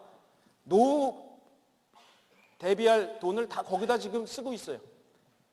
경제도 안 돌아갑니다. 그러니까 국민들이 지금 이거 힘들다고 하니까 이번에는 국민한테 여쭤보는 겁니다. 권력자가 내리꽂는 게 아니라 국민들이 결정하게 하고 국민들이 동의하면 옛날에는 권력자가 하는 부당한 요구에 대해서 부모가 나 숨어서 하겠다 하지만 국민들을 다 동의할 경우에 내가 제 아들한테 너 법을 어기는 거지만 몰래 하자 이렇게 못합니다. 그럼 국민의 51%가 찬성하고 49%가 반대하면 그래도 법을 만들어가지고 사교육을 완전히 전면 금지시킬 겁니까? 그렇습니다. 사교육을 전면 금지시키면서 공교육 플랫폼 안에 사회교육이라는 이름으로 집어넣는 겁니다. 저는 리더라는 건 그런 거예요. 제가 좀 이따 여쭤보겠습니다만 우리 유승민 후보 같은 경우에 분석이 많습니다. 아까도 일자리, 지방경제 어려운 거 다 알잖아요. 근데 방법을 말씀 안 하세요. 어떻게 지방경제를 어떻게 살리겠습니까? 제가 이 지역에 조선업 살리겠다고 어떻게 이야기했지 않습니까? 아니 저는 살려야 될 거는 확실하게 구제금융을 더 넣어서라도 살려야죠. 구제금융을 어떻게 넣겠다는 겁니까? 구제금융을 지금 산업은행이나 은행을 동원하는 게 구제금융이죠. 구제금융을 넣어서 예. 그냥 그렇게 하면 지역경제가 살려집니까? 살려야 될 기업은 지금 재무적으로 일시적으로 위험한 기업들은 살려야 될 기업은 그렇게 아니 근데 그게 IMF 이후에도 다 했던 겁니다. 아니 근데 그거 갖고 지방경제가 살아납니까? 지방경제가 살아난 게 아니라 지금 죽어가는 기업부터 일단 살리는 게 그만 급하다는 말씀을 그러니까 그거 하고 나서 그러면 우리 남 후보께서는 대우조선 같은 경우에 보관이 뭡니까? 아니 대우조선 살리자는 건 좋은데요. 아니요, 보관이 뭡니까? 아니 그 이후에 다른 대안을 말씀을 해주셔야지. 아니 대우조선 살리는데 찬성하십니까? 살려야죠. 구조조선 그러면 해줘야죠. 똑같네요, 뭐. 아니 근데 그것만 가지고 말씀하시니까 우리 유승민 후보가 지난번에 말씀하셨어요. 지난 그 12년 동안 4선 국회의원을 대구에서 하시면서 대구 경제가 엉망이라고 말씀을 하세요. 근데 대우조선 어려워진 게 최근의 일입니까? 최근의 일이죠. 근데 그 전에 경제 나빠진 건 왜 그런 겁니까? 아니 경제 전문가시고 대구에서 16년 국회의원을 하셨는데 대구 경제가 꼴찌라고 하시면 도대체 어느 국민들이 내가 대통령 되면 대한민국 경제 살린다고 그럴 때 내가 경제 전문가니까 믿어달라. 어떻게 대구 경제 살리실 거예요? 대구는 잘 아시지만요. 우리 K2라는 군사기지가 있는데 그 공기는 데만 해도 지금 8년 넘게 지금 법을 겨우 만들어서 하고 있습니다. 그래서 최대한 노력을 하고 있는데 제가 대구나 광주에 가면 늘 그렇게 이야기합니다. 정치적으로 극단적인 선택하다가 대구나 광주가 이렇게 1인당 생산이 전국에 대구는 꼴찌, 광주는 꼴찌에서 2등 이래 됐다고 늘 이야기하는데 뭐 그 점에 대해서 제가 정치 책임을 지라면 제가 참 책임 많이 느낍니다. 예, 아니, 그게 아니고요. 대구 경제를 어떻게 살릴지에 대한 정확한 해법을 말씀해 달라는 거예요. 대구 경제 아까 제가 말씀드렸지 않습니까? 대구에 있는 전통 산업 살리고요. 그리고 아까 어떻게 남경필 후보 말씀하신 그런 어떤 창업 혁신의 생태계 그거 만든다 그러셨지 않습니까? 그럼 저한테 배우시겠습니까? 그럼요. 배울 거 있으면 배워야죠. 예. 근데 아까 제가 근데 제가 한 가지 좀 물어봅시다. 그 경기도 일자리라는 게 어디 가면 우리 남 후보님 마이크 잡으시면 경기도에 일자리 많이 늘었다고 그러시는데 제가 보니까 이제 서울에서 전세 월세 살다가 서울이 너무 집값이 비싸가지고 경기도로 이렇게 넘어온 사람, 취업자들, 그러니까 직장이 이미 서울에 있던 사람들이 경기도로 오니까 그게 취업자 수의 증가로 자꾸 잡히더라고요. 그래서 통계가 그 취업자 수가 그냥 서울에서 직장 가진 사람이 이사 온 게 많이 늘었는데 그걸 갖고 일자리 자꾸 늘었다고 그러시니까 제가 조금 그 점은 조금 받아들이기 좀 쉽지 않았어요. 이건 유승민 후보께서 너무나 명백한 오류를 또 말씀하세요. 지난번에 제가 아니라고 했는데요. 그래서 제가 가서 찾아봤어요. 어떤 도의원이 그런 질문을 한 걸 가지고 하시는 것 같은데 정확하게 찾아보니까 작년에 15만 개 일자리가 만들어졌거든요. 그게 전국의 절반입니다. 그중에 12,000개 정도가 지금 유승민 후보가 말씀하신 그런 거예요. 그럼 15분의 1이죠. 그걸 갖고 대다수라고 그러면 그거는 잘못된 비판입니다. 제가 분석한 걸로는 한 80% 정도예요. 아니, 예. 그거는 그래서 하여튼 그게 그럴 수가 없습니다. 우리 여기 경기도에서 예. 오신 분들이 너무 잘하는데 그렇지 않습니다. 기업이 이제 만든 건지 그거는 한번 해봅시다. 예. 그 도지사를 잘 만들면 대통령을 잘 만들면 일자리가 늘어나는데 저는 유승민 후보께서 경제 전문가라고 하시는데 경제 분석 전문가신 것 같아요. 경제에 대한 해법을 내놓지 못습니다. 정치인은 뭐냐? 리더, 지도자입니다. 결단을 하는 겁니다. 문제가 있으면 분석하는 건 학자예요. 그러나 그 분석한 문제를 놓고 해법을 제시하고 욕을 먹으면서 밀어붙이는 게 정치인입니다. 제가 볼 땐 정말 죄송합니다만 유승민 후보는 아직 정치 리더라기보다는 경제 전문가 국회의원이 더 맞다라고 생각하는데 저보고 제가 정치를 시작한 지 지금 18년째인데 계속 이제 약간 그걸 이렇게 저를 이렇게 비판적으로 말씀하시기 위해서 자꾸 학자 이러시는데 우리 남경필 후보는 저하고 정치를 계속 같이 왔습니다. 같이 왔고 저보다 선수도 높으시고요. 그래서 제가 저는 자꾸 그런 식으로 이야기는 좀 안 했으면 좋겠어요. 아니 그게 아니고요. 예. 아까 말씀을 하셨잖아요. 우리 대구 경제를 살리겠다. 부산 경제를 살리겠다. 누가 그 얘기를 못 하겠습니까? 문제는 어떻게라는 걸 내놔야 돼요. 그 방법이 틀리던 그르던 욕을 먹던 아니던 사교육 때문에 문제 있는 거 알죠? 어떻게 없앨 겁니까? 그동안 모든 정치인이 어떻게가 없었어요. 문재인 후보 어떻게 하나도 없습니다. 그러나 어떻게가 있는 욕 먹으면서 하겠다는 건 남경필밖에 없습니다. 여러분 남경필이 바로 대통령감입니다. 그래서 이제 법을 만들면 당장 헌법재판소 가면 그냥 위원이 될 법을 만들어 가지고 사교육을 아예 금지시키겠다는 그런 진짜 급진적인 발상을 하는 게 그게 이제 우리 남경필 후보의 어떻게 해요. 예? 그러니까 이게 공교육을 살려서 사교육 문제를 해결하도록 해야지 그거를 법 만들어서 없앤다. 그러면 부자들이 탈세하면 그거 어떻게 합니까? 그것도 그럼 법 만들어 가지고 해결이 탈세하면 잡아놓아야죠. 아니 그래 법대로 그냥 하면 되는 탈세하는 건데. 걸 봐줍니까? 예? 아니 그거를 법을 만들어 가지고 학원을 다 없애 가지고 사교육 문제를 해결한다. 그거는 맞지가 않아요. 우리 사회가 정의롭지 못한 이유 중에 하나가 바로 사교육 문제인데요. 우리 유승민 후보는 정의로운 사회를 만드시겠다고 하면서 군대 문제, 사교육 문제에 대한 해법이 없어요. 제 공약에 대한 비판은 잘하십니다. 그게 학자들이에요. 학자들은 비판을 합니다. 그러나 해법이 없어요. 왜? 욕을 안 먹기 때문이죠. 제가 왜 말씀을 드리냐면 아까 대구 갔을 때 제가 유승민 후보가 어떻게 하시나 나중에 봤더니 대구에 어떤 신문이 썼더라고요. 남경필 도지사는 와서 욕하는 태극기 부대 앞에서 욕을 진탕 먹고 그래도 당당하게 가던데 유승민 후보는 뒷문으로 해서 빠져서 도망갔다. 이게 언론에 여러분, 이렇게 써 있더라고요. 그래서 아니 이거는 저는 예. 이렇습니다. 이게 저는 그냥 말씀드리는 게 아니라 굉장히 중요한 대목이라고 생각해요. 제 정색하고 말씀드리겠습니다. 박근혜 대통령이 세월호 때 피했습니다. 저는 세월호 때 보름을 가서 팽목항과 진도체육관에서 그 어머니 아버님들과 같이 울고 먹고 자고 욕을 먹었습니다. 저는 정치인의 역할은 그거라고 생각합니다. 박근혜 대통령이 그날 딱 내려오셔가지고 욕을 먹겠다.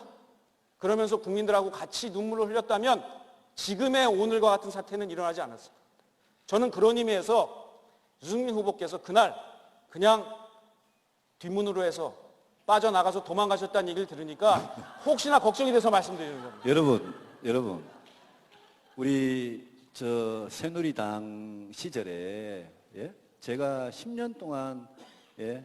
박근혜 대통령한테 할 말 다 하고 할 때 우리 남 후보 어디 계신지 모르겠는데 저는요 화형식을 수도 없이 당하고요.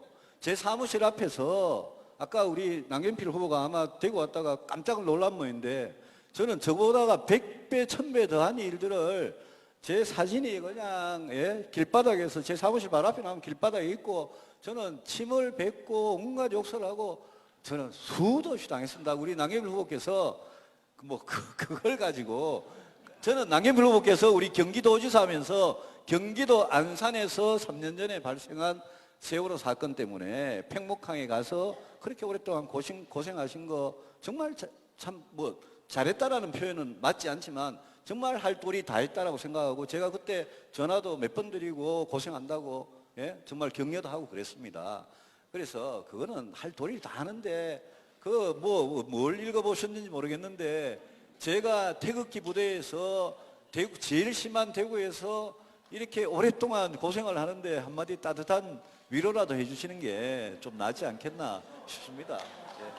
아니 근데 제가요 이 말씀을 드리는 게 제 얘기가 아니고 저는 몰랐어요. 그날 끝나고 와서 봤더니 대구의 어떤 유력지가 그 기사를 썼더라고요. 제가 이따 드리겠습니다. 보셨어요 혹시? 예, 봤어요. 보셨으면서 왜 그걸 그렇게 얘기하는데 저는 이런 얘기를 하는 겁니다. 저는 이명박 대통령 당선되고 나서 그 권력자 이상득 부의장님께 찾아가서 출마하지 말라고. 왜냐? 대통령 형이 권력자로 나오면 대통령에게 누가 되고 나라가 잘못된다고 해서 제가 찾아가서 면전에서 출마하지 말라고 그랬습니다. 그것 때문에 제가 사찰받고 정말 어려운 시절을 보냈습니다. 그리고 저는 그렇게 욕먹는 게 두렵지 않은 게요. 수도권에서 5선하는 거 여러분 상상하시는 것보다 힘듭니다. 노무현 대통령 탄핵 때 제가 명함을 드리면요. 박박 찢어가지고 얼굴에 집어던집니다. 그런 선거를 늘 합니다. 저희는 제가 아무리 5선을 했어도 51% 넘긴 적이 별로 없습니다. 그 얘기는 뭐냐? 절반은 반대자, 거기다가 이 투표율이 50%밖에 안 되기 때문에 한 75%가 반대하신 분들 틈에서 정치를 해왔기 때문에 정치란 무엇인가? 생각이 다르고 나를 반대하는 사람들을 포용하고 듣고 이해하고 공감하고 그래서 같이 울고 마음을 녹여주고 그것이 바로 정치의 기본이라고 생각했기 때문에 아무리 화형식을 한다고 해도 100번, 1000번 할 때마다 저는 그 앞에서 당당하게 욕을 먹는 것이 정치인들 권력자 앞에서는 당당하게 노하지만 국민 앞에서는 한없이 겸손하는 것이 정치 리더자의 길인 것 같아서 말씀을 드린 겁니다. 예, 남 후보 말씀대로 하고 있으니 걱정하지 마시고요. 하나 좀 물어봐요. 보수 후보 단일화 가지고 그동안 저를 굉장히 비판을 많이 하셨는데 만약 남경필 후보가 우리 바른정당의 후보가 되시면 네. 그죠? 될 겁니다. 예. 만약 되시면 그러면 자유한국당이 친박들 다 이렇게 정리하고 헌법재판소 결정에 불복하는 세력들 정리하고 그래도 자유한국당 후보하고는 후보 단일화 같은 거 안 할 겁니까? 아니 민주당하고는 연정을 하면서 재벌에게 돈 받고 어디 사상도 이상한 그런 후보를 국무총리까지 시키겠다고 그러면서 연정하면서 사상도 이상한 사람을 누굴 말씀하시죠? 아니 저쪽에 민주당의 후보 중에 좀 생각이 이상한 사람들 많지 않습니까? 이상하다는 건 어떤 뜻이에요? 그런데 그런 후보를 국무총리 시키겠다고 그러고 그 후보는 자유한국당하고 연정하겠다 이러는데 우리 남경필 후보께서는 자유한국당이 그러니까 민주당 후보를 이기기 위해서 자유한국당이 만약 개혁을 하고 이러면 그래도 보수 후보 단일화 전혀 응할 생각이 없습니까? 아니 그건요 너무나 당연한 게 해야죠. 왜 하냐? 지금 우리가 탈당을 왜 했습니까? 그 사람들 쫓아내지 못해서 탈당한 거 아니에요? 그러니까 제 이야기하고 다를 그 게 아무것도 사람들을 없는데 쫓아낼 수 있으면 당연히 하는데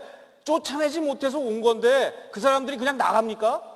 그거는요 하늘에서 뭐가 떨어진 다음에 뭘 하자는 얘기는 그거는 후보님 우리가 탈당한 이유 그리고 이렇게 어렵게 길을 나와서 추운 곳에서 일하는 이유를 한번 생각해 보십시오. 우리는요, 패권 세력, 그리고 최순실 국정농단 세력과는 연대하면 안 됩니다. 그러면 민주당하고는 그렇게 같이 연대해도 됩니까? 저는 선거 때는 연대한다는 얘기는 안 했습니다. 우리 후보님이 약간 헷갈리시는데 그러면요, 연대와 잠깐만요. 연정에 대한 개념을 잘 모르셔서 그래요. 그러면- 연대는 제가 설명을 드릴게요. 연대는 선거 때 상대방을 이기기 위해서 힘을 합하는 거고요. 연정은 집권 이후에 그 집권 세력을 탄탄하게 하기 위해서 집권할 수 있는 파트너를 구하는 겁니다.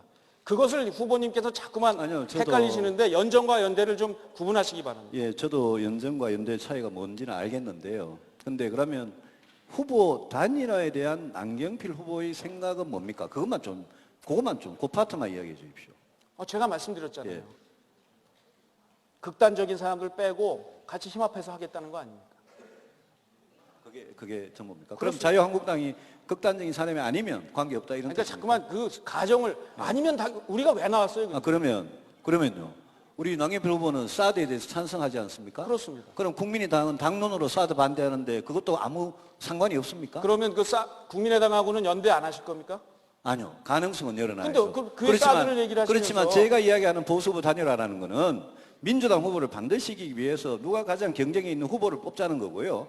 그걸 위해서 저는 국민의당하고 자유한국당도 그 사람들이 뭔가 원칙에 대해서 바뀌면 저는 늘 가능성을 열어놓겠다는 뜻이거든요. 그러니까 남경필 후보가 이야기하는 거하고 제가 거의 다를 바가 없는데 아니죠. 이런 아니죠. 토론을 할 때마다 막 그렇게 열을 내시니까 제가 이해가 안 돼가지고. 제가 열을 냈나요? 예, 늘 보면. 저는 지금 차분합니다만. 하여간 저는 이렇게 생각을 합니다. 우리 대한민국이 하나로 뭉치기 위해서는 보수와 진보가 힘을 합해야 합니다. 보수와 진보가, 저희는 보수입니다. 저 같은 사람이 보수입니다. 변하자고 하고 새롭게 혁신하자고 하고, 저 같은 보수가 포용력을 넓히해서 진보를 포용하겠습니다. 그게 바로 연정입니다. 선거 과정에서는 우리가 국민의당, 일단 저는 힘을 합해야 된다고 생각합니다. 후보님은 지금 사드 문제 때문에 또 아니면 박지원이라는 개인 국회의원 때문에 국민의당하고 힘을 못 합치겠다고 하는데 그거야말로 저는 국민의당이 사드 같은 안보 문제 가지고 끝까지 반대하면 저는 그거는 문제가 있다고 봅니다. 뭔가 그 사람들로부터 약속을 받아내고 하는 게 막 원칙이 있는 거지. 아무 원칙도 없이 그냥 무조건 한다? 그거는 저는 맞지 않습니다. 사드에 관련돼서 문제는 사드도 중요한 문제죠. 그러나 예. 이미 아마 대선 전에 설치가 될 겁니다. 하여튼 사드 같은 중요한 문제들은 같이 논의할 바이지만 분명하게 우리가 원칙을, 우리 후보님은 맨 처음에는 자유한국당하고는 손을 잡을 수 있고 국민의당하고는 어렵다고 얘기했다. 요즘 조금 아닙니다. 바뀌시는 것 같아요. 그거는 제 말씀을 지금 사실대로 말씀하시지 않는 겁니다. 예, 그건 제가 바로 정정해 드리겠습니다. 예, 저는 늘 양쪽으로 열려 있다고 이야기했는데 우리 남 후보님께서 저를 계속 한쪽으로만 몰아가셨죠. 그거는 예. 후보님의 말씀이 예. 계속 좀 변하셨어요. 저는 다행스럽게 생각합니다. 왜냐하면 처음에는 자꾸만 뒤를 보시더라고요. 집에 두고 대구 경북의 반대파들 때문에 어른어른해서 그런지 자꾸만 뒤를 돌아보시고 하다가 제가 이렇게 자꾸만 비판을 하니까 분명히 이제 조건을 거시더라고요. 조건 거는 것까지는 잘 됐다고 생각하고요. 그렇게 원칙 없이 연대를 할 거면 우리가 안 됩니다. 왜 탈당을 하고 지난번에 밤을 새우면서 우리가 보수 후보 단일화 안 하기로 했잖아요. 저는 그런 의미에서 후보님이 이제는 조금 친박을 도려내고 국정농단 세력 도려내면 할 수 있다라고까지 온 것에 대해서는 높이 평가합니다. 예, 그럼 됐고요. 예, 지금 이 시간은 이제 저한테 남은 시간이죠. 그러고 주도는 제가 하는 겁니까? 아니요, 마음대로 하시면 됩니다. 지금 이 시간 끝나면 더 이상 주도권 이 토론이 시간도 없는 가는 거죠. 겁니다. 계속 하십시오, 계속. 아니요, 이 시간 끝나면 주도권 토론이 없는 거잖아요. 일단 해보십시오. 일단. 끝나는 아니, 거예요. 일단 수업, 예. 일단 시간 좀 멈춰주세요. 방금 중요한 질문하셨는데 지금 인터넷이 난립니다. 인터넷에서는 무슨 소리가 떠오르냐? 더해라, 더해라, 더해라. 싸워라, 싸워라, 싸워라 지금 계속 나오고 있어요. 그래서 지금 우리 바른정당 존재감이 없다고 합니다. 뭔가를 보여줘야 됩니다. 지금 이 순간입니다. 그래서 제가 구당의 일념으로 이 시간을 3분간씩 더 하도록 하겠습니다, 여러분. 괜찮습니까? 그래서 자, 지금 3분 추가해 주세요. 그래서 3분간씩 더 하도록 하겠습니다. 그래서 각 후보들한테 3분 더 주도록 하겠습니다. 그래서 4분 49초, 3분 45초 해서 사실 두 분 보니까 좀 제가 보기에는 좀 점잖아요. 옛날에 미국 대통령 선거 때 힐러리와 클린턴 할 때, 트럼프 할 때 보면은 힐러리가 막고 있으면요. 트럼프가 와가지고 기숙이고 있습니다. 일부러. 두 분은 굉장히 점잖게 하고 계신 거예요, 지금. 자, 지금부터 남은 시간, 자, 구당의 기분으로 두 분 좀 힘드시겠지만은 확실하게 해주십시오. 자, 시작하십시오. 예, 아까 그 문제는 잘 알겠고요. 다른 이야기는 제가 할 거 없습니다. 개헌에 대해서 저한테 자꾸 당론을 안 지키신다 그러는데, 우리 남경필 후보님한테 제가 제일 자주 듣는 공격이 당론대로 안 한다는 건데, 개헌에 대해서 우리 남경필 후보님도 4년 중임 대통령제를 오래전부터 일관되게 주장을 해오셨죠. 조금 우리 유승민 후보 말씀하시는 건 좀 다릅니다. 4년 중임 그러면 대통령제인데. 남 후보님 헌법 개정에 대한 남 후보님의 어떤 정확한 생각을 좀 한번 이야기해 보십시오. 지난번에도 말씀드린 대로 협치형 대통령제를 하겠다는 건데요. 제가 지난번에 말씀드린 건 그게 아니고 후보들은 당하고 생각이 다를 수가 있어요. 저도 당론하고 좀 생각이 다릅니다. 왜냐하면 그때는 대선과 동시에 하자고 한 것은 저는 무리라고 봤습니다. 그러나 당이 결정을 하면 당의 후보는 그거 나오자마자 우리 유승민 후보는 반대! 이렇게 얘기하시더라고요. 저도 그 얘기를 못해서가 아니라 당을 존중하자는 겁니다. 그래서 그 말씀 드린 거고, 아니요, 여러 차례 당론을 좀 어기시는 것 같아요. 헌법 개정에 대한 우리 남경필 후보의 생각은 그러면 우리 당론하고 지금 똑같습니까? 다릅니다. 우리 당론을 뭔지를 아시죠? 알죠. 근데 당론이라는 다릅니다. 게 그게 3당이 지금 협의하고 있는 그 개헌 안에 그거는 분권형 대통령제고 그거는 대통령 직선제로 뽑고 대통령한테는 외치만 맡기고 총리한테 내치 맡기는 그런 거 아닙니까? 그렇습니다. 그렇죠. 네. 거기 찬성하십니까? 아니, 찬성 반대. 찬성 반대. 그리고 또 아니, 대선 후보 같은 경우 있어요. 국민들 앞에서 자기 생각이 뭐다라는 게 있어야죠. 아니, 이미 말씀드렸잖아요. 협치형 대통령제라고 해서 대통령과 국회가 서로 협치할 수 있도록. 아니죠. 아니, 질문을 피해가지 마시고 아니요. 대통령을 뽑아서 대통령은 외교 국방만 하고 총리는 그게 아니에요. 내각제 형태로 해서 경제, 복지, 교육, 노동 이건 다 총리가 하는 게 지금 만약 3당이 거기에 합의를 해서 국회에서 그런 헌법 개정안이 통과된다면 우리 남경필 후보는 거기에 동의하시냐 이걸 아니요. 묻는 겁니다. 저는 그 정책이 아니고요. 좀 약간 제 공약을 좀 읽어봐 주시고 말씀해 주세요. 그게 아니고 지금 공약을 읽어보라는 소리 하지 말고 여기서 말씀하시면 돼요. 아니, 지난번에도 내 생각은 이거다라고 분명히 말씀하시면 된다고. 협치형 대통령제라고 말씀드렸잖아요. 그 협치형이 지금 국회에서 이야기하고 있는 거하고 어떻게 다른지를. 뭐가 다르냐면 예. 대통령이 총리를 다수당에게 임명권을 주는 겁니다. 그리고 각 당의 의석수에 연정을 구성하는 각 당의 의석수에 따라서 장관을 국회에서 추천을 받는 겁니다. 이게 결정적인 차이입니다. 그렇지만 대통령은 모든 일을 다 합니다. 그러니까 국방만 하는 게 아니죠. 그거는 이제 지금의 대통령제와 다를 바가 없네요. 그렇지 않죠. 완전히 다릅니다. 지금의 대통령제의 협치 내지는 연정의 요소만 가미된 거고. 그렇죠. 그것뿐이지 지금 국회에서 그게 얼마나 다릅니까? 국회에서 3당이 합의한 거하고는 다르네요. 다르죠. 그죠? 예. 그러니까 이게 이제 헌법 개정에 대한 생각이라는 게 우리 남경필 후보나 저나 이렇게 다를 수가 있는 겁니다. 근데 후보님 제가 지적했던 건 그게 아니고요. 그 부분에 대해서 제 말씀을 좀 그 헌법 개정에 대해서는 저에 대해서 무슨 그동안 당론을 지키지 않았다 이런 말씀 하실 이유가 없다고 저는 봅니다. 제가 말씀드린 걸 이해를 잘 못하셨는데 제가 드린 건 이런 겁니다. 저는 민주주의자로서의 자세를 말씀드린 거예요. 국회가 만약에 통과시키면 어떡할 거냐? 대통령에 따라야죠. 아니 국회가 통과시켰는데 대통령이 문제입니까? 그게 바로 독재적 발상입니다. 제가 말씀드린 거는 당의 당론이 결정이 되면 내 생각과 달라도 존중할 줄 알아야 된다는 거. 그날 잠깐만요. 네. 옳다 그르다가 아니라 너와 내 생각은 다르다.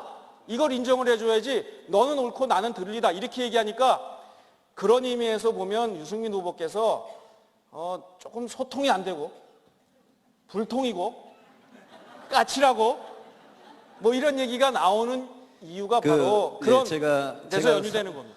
제가 사실을 말씀드릴게요. 그날 헌법 개정할 때는 분명히 그 자리에서 이 자리에 많은 의원님들 계셨는데 제가 분명히 이야기했습니다. 국회의원은 국회 표결에서 자기 소신대로 한다. 그러니까 이 당론을 국회의원들 표결에 강요하지 마라. 그렇게 분명히 해가지고 강요 안 하는 걸로 했고요. 그래서 저는 그거는 3당이 협상하기 위해서 그런 걸 해보라 라는 의미에서 그날 그게 통과된 거고, 저보고 자꾸 불통 이러시는데요. 저 불통 아닙니다. 예? 제가 우리 남경필 후보가 이번에 대통령 선거 출마하기 전까지만 해도, 예? 너무나, 예? 아끼고, 정말, 예? 대화도 잘하고, 예? 제가 19대 저하고 친하던 국회의원들이 유일하게 새누리당에서 유승민과 친했다는 이유로 20대 총선에서 다 학살당했습니다. 4년 동안 국회의원들 시큰 사귀어놓고 저를 늘 비판하는 스킨십 시큰하면서 사귀어놓으면 박근혜 대통령하고 진박대리라는 사람들이 와가지고 총 들고 칼 들고 와가지고 제가 친하다는 이유로 새누리당의 젊고 개혁적인 국회의원들 다 싸그리 잘랐습니다. 20대 국회 시작한 지 얼마 안 되는데 이제 와가지고 또 많은 젊고 개혁적인 의원님들 같이 뜻을 하고 있습니다. 그래서 우리 이번에 경선 끝나면 우리 남경필 후보하고도, 예? 뭐 하루 걸릴 것도 없이 그냥 하루 저녁에 그냥 다 털어버립시다.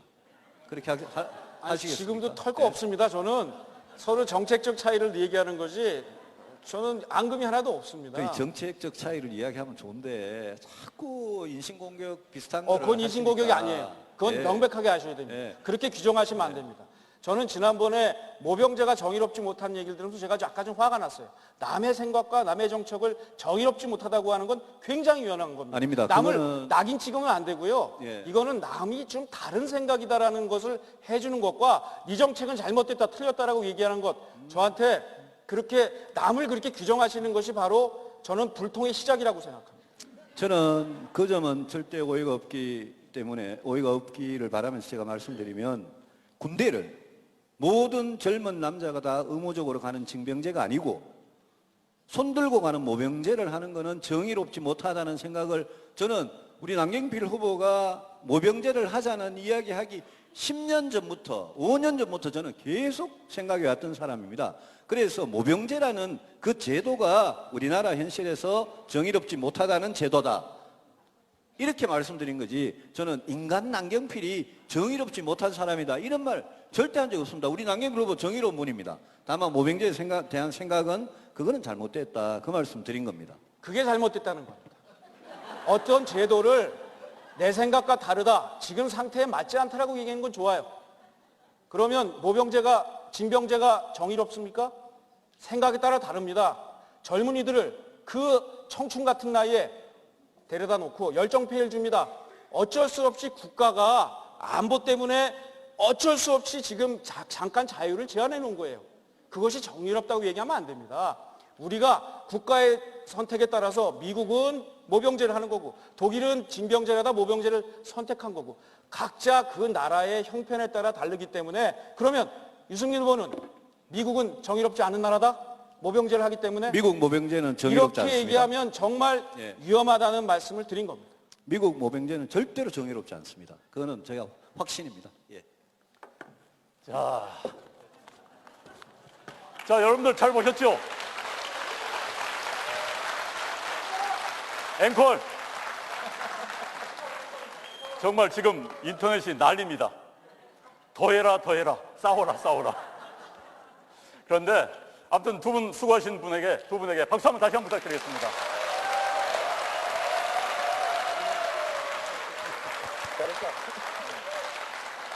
자, 토론은 이런 것이다. 바른 정당만 이런 것을 보여줄 수 있다. 이것을 오늘 보여주셨습니다, 두 분께서. 자, 제가 원래 연호를 안 할 생각이었는데 우리가 전당대회 오면요, 사실 소리치고 간 기분을 하는 겁니다. 그래서 아니, 한 번씩만. 자, 남경필, 유승민 한 번씩만 하겠습니다. 자, 남경필 연호 한번 해주세요.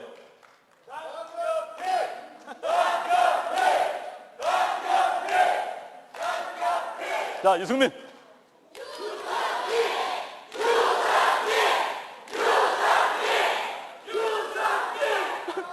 자, 됐습니다. 자, 이렇게 스트레스 해소 가야 되지 않겠습니까? 이제 두 분이 사실 더 하고 싶어요. 그런데 여러분도 집에도 가셔야 되고 보니까 뭐 수원서 오신 분도 계시니까 배틀을 일단 줄이는데, 1분 30 동안 마무리 발언할 기회를 드리겠습니다. 그래서 아까 다 못했던 발언, 그런데 지금 이 큐시트 상에는 발언을 마지막에 끝나신 분이 1분 30초를 먼저 하도록 돼 있어요. 유승민 후보께서 마지막 하셨죠? 1분 30초 동안 마무리 발언을 하시도록 하겠습니다. 예, 오늘 이렇게 와주셔서 고맙습니다. 우리 영남의 각지에서 오신 분들 앞에서 우리 남경필 후보라 제가 우리 바른정당의 이 토론회를 이런 새로운 방식으로 해보게 됐습니다. 저는 한 가지만 기억해 주십시오.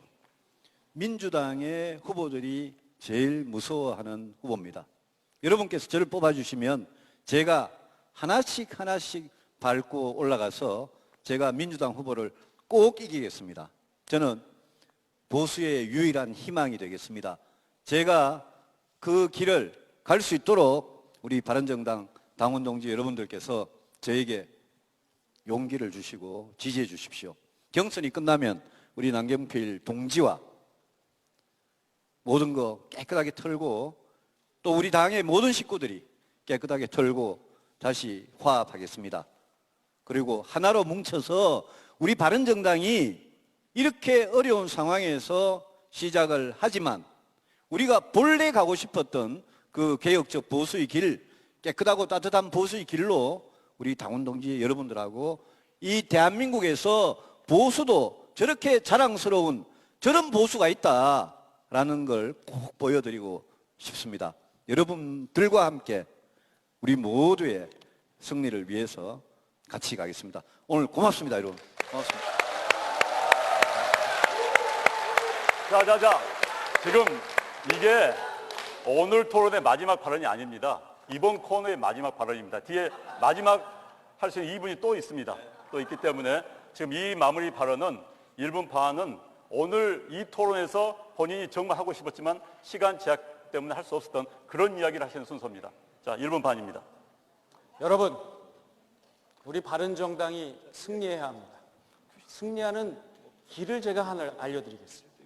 자, 이번 경선에서 남경필은 열세로 시작했어요.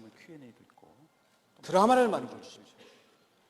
남경필을 바른정당의 대통령 후보로 만드는 순간 드라마가 시작됩니다. 5선 국회의원을 했습니다. 경기도에서 일을 해봤습니다.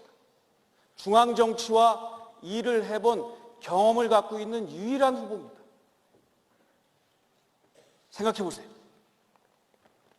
문재인 후보와 남경필이 딱 꺾고 1대1로 결승에 붙었다고 생각해 보십시오. 제가 모자란 건 딱 하나입니다. 키 작은 거 하나밖에 없습니다. 더 젊습니다.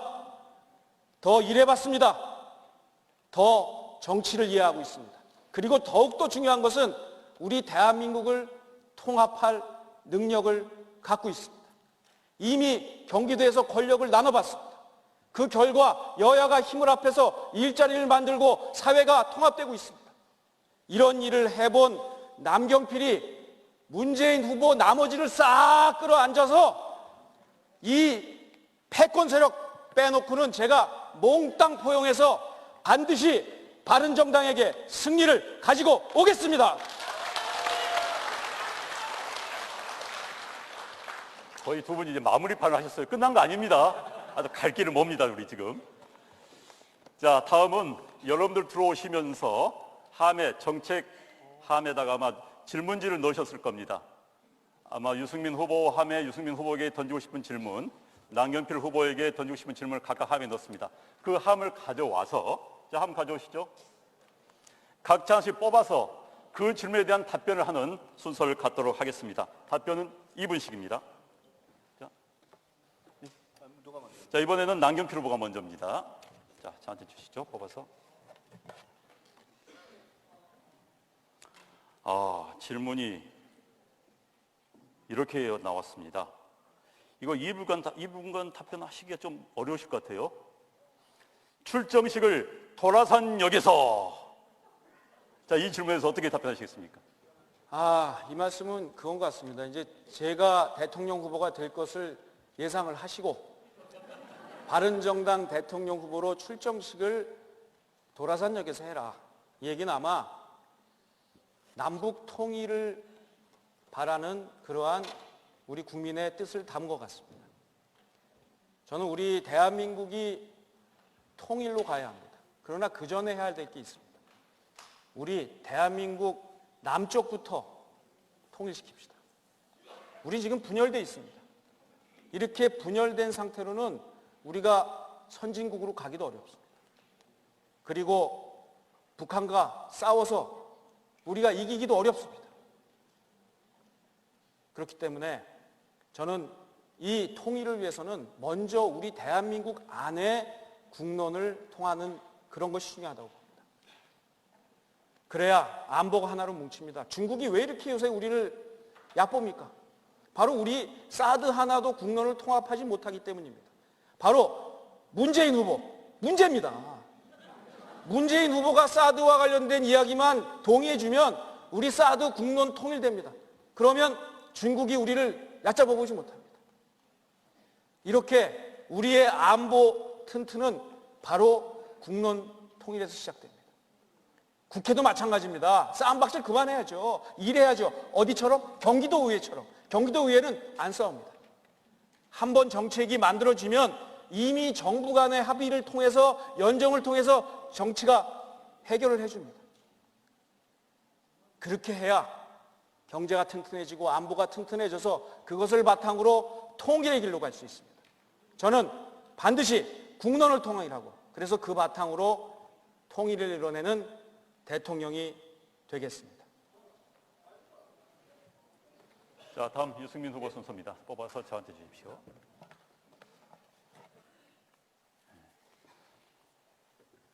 자, 질문 유승민 후보께 드리는 질문입니다. 모든 국민이 법 앞에 평등한 종교 자유를 주세요. 탄압은 이제 그만요. 이겁니다. 다시 한번. 네. 모든 국민이 법 앞에 평등한 종교 자유를 주세요. 예. 종교의 자유는 우리 헌법에 당연히 보장이 돼 있는데 저는 이 질문지를 쓰신 분께서 말씀하신 이 탄압이 구체적으로 사실 어떤 종교에 대한 어떤 탄압인지 그렇게 금방 이렇게 알기는 쉽지 않습니다. 우리 헌법 11조는 모든 국민은 법 앞에 평등하고 성별, 종교 어떤 이유로도 차별받지 아니한다라고 되어 있기 때문에 저는 그 헌법 정신이 그대로 지켜지는 사회라면 이분께서 말씀하시는 이 종교의 탄압이겠죠. 결국 이 종교의 탄압이 저는 있을 수가 없는 거 아니냐라는 생각인데 우리 사회에서 어떤 국가기관의 공권력에 의한 탄압이라기보다 이제 종교 안에서 우리나라 같이 이렇게 여러 종교가 동시에 이렇게 존재하면서 국민들께서 다양한 자기 선택에 따라서 다양한 종교를 갖는 이런 나라도 사실은 잘 없습니다. 그런데 각 종교 안에서 혹시라도 어떤 특정한 이 종교를 이단시하는 그런 거하고 관련된 거 아니냐라는 생각도 들고 또 하나는 이제 제가 국방위원회에 굉장히 오래 있었기 때문에 예컨대 어떤 특정 종교의 경우에 종교상의 이유로 자기들은 양심적 병역 거부라 그럽니다마는 종교상의 이유로 자기는 군대 가서 총을 못 들겠다 이런 분들이 병역의 의무를 거부해가지고 그래서 이 기소가 되고 그래서 감옥살이를 하는 그런 경우가 있긴 합니다. 그 점에 대해서는 사실 우리 헌법재판소에서도 그거를 수정하도록 그걸 감옥에 보내지 말고 대체 복무하라 이런 식으로 공고를 합니다만은 아마 그런 사연이 있으신 그런 글 아닌가 싶습니다. 예. 자, 말씀 잘 들었습니다. 두 분이 굉장히 힘들어하세요. 워낙 배틀이 심했기 때문에. 그러나 아직 순서가 좀 남아 있습니다. 자, 다음은 이제 질문인데 우리가 들어오시면서 입구에서 주신 질문 2개는 다 끝마쳤습니다. 자, 온라인을 통해서 지금 접수된 질문을 3개를 드리도록 하겠습니다. 답변은 각각 2분씩인데 답변이 짧으면은 짧게 하셔도 좋습니다. 지금 표시가 된 게 보니까 아이고 이거 답변은 뭐 길게 하셔도 좋고 2분 내에 해주십시오. 누가 먼저? 자, 이번 순서는 아까는 먼저 하셨기 때문에 예, 다음 순서입니다. 배고픈 청년입니다. 밥 한 끼 사줄 수 있으십니까? 당연합니다. 사드리겠습니다. 제가 오늘 바로 선거법 위반이라서 예, 제가 정말 배고픈 청년한테 밥 한 끼가 아니라 그분의 어떤 그 처한 불행을 그거를 고쳐드리는 게 그게 정치입니다. 정치 역할이 사회 봉사하거나 아니면 기부하거나 이런 분들하고 다른 게 있습니다. 정치인들은 자기가 예컨대 자기의 돈으로 장학회를 만들고 남을 위해서 돈을 바로 기부하고 남을 돈을 두고 도와드리고 싶고 이러면 정치를 하기보다는 바로 사회운동가가 하거나 예, 기부자가 하거나 그런 걸 하는 게 봉사를 하거나 그렇게 하는 게 훨씬 맞습니다. 정치를 하는 이유는 국민이 낸 세금을 가지고 나라 전체에 대해서 내가 이걸 가지고 법을 어떻게 하고 예산을 어떻게 해서 방금 저렇게 배고파서 밥 한 끼 못 먹는 저런 청년이 아직도 있는 게 사실 대한민국 현실 맞습니다.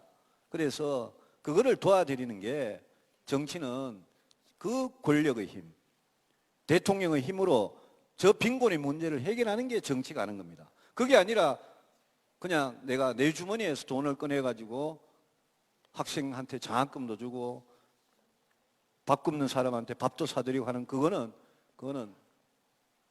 자선가가 하는 일이죠. 그래서 정치인하고 역할이 다른 겁니다.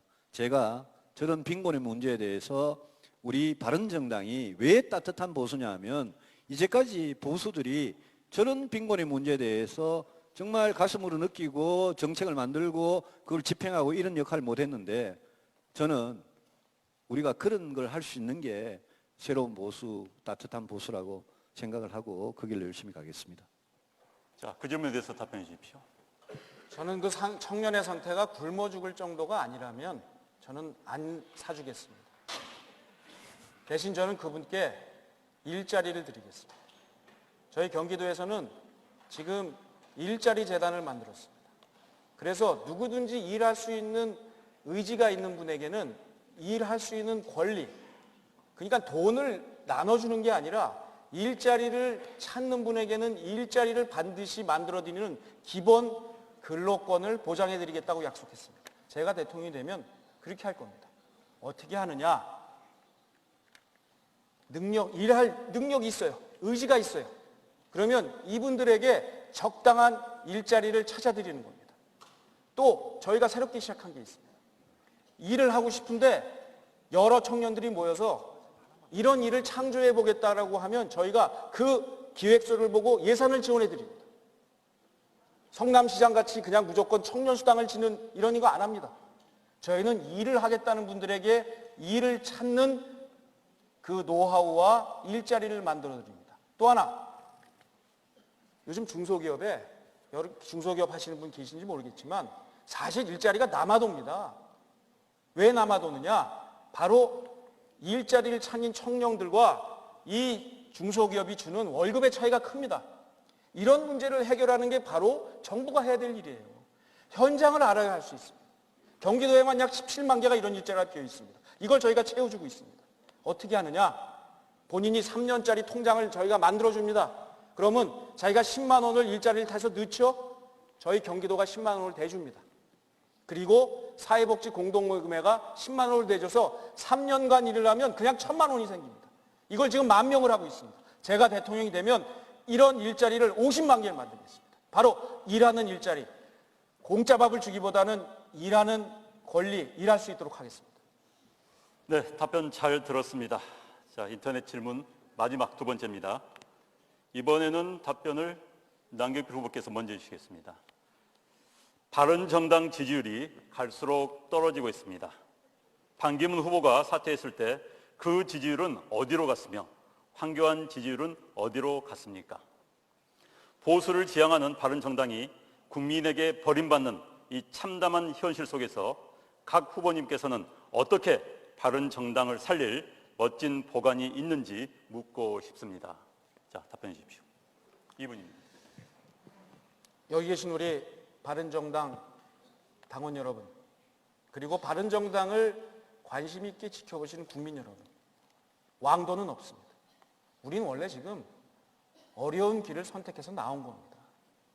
어떻게 하루아침에 우리에게 꽃가마가 태워주겠습니까? 이제 시작일 뿐입니다. 원칙을 지켜야 합니다. 우리가 바른정당을 만든 건 바로 새누리당 안에서 했던 그 패권, 사람 중심, 그리고 끼리끼리 모인 것, 이거 하지 말자고 나온 겁니다. 그리고 국민을 위해서 일하자고 나온 겁니다. 그래서 우리가 가야 될 길은 바로 사람 중심이 아니라 정책 중심, 그리고 우리가 추구하는 철학 중심으로 정당을 운영하는 겁니다. 그리고 당원들이 중심이 되는 그런 정당을 만들어야 합니다. 근데 우리가 그동안 사람을 쳐다봤어요. 반기문, 또 누구? 아닙니다. 우리 당원 여러분들이 주인이 되는 정당이 되고 당장 어려워도 그 길을 가야 합니다. 두 번째, 우리가 왜 탈당했습니까?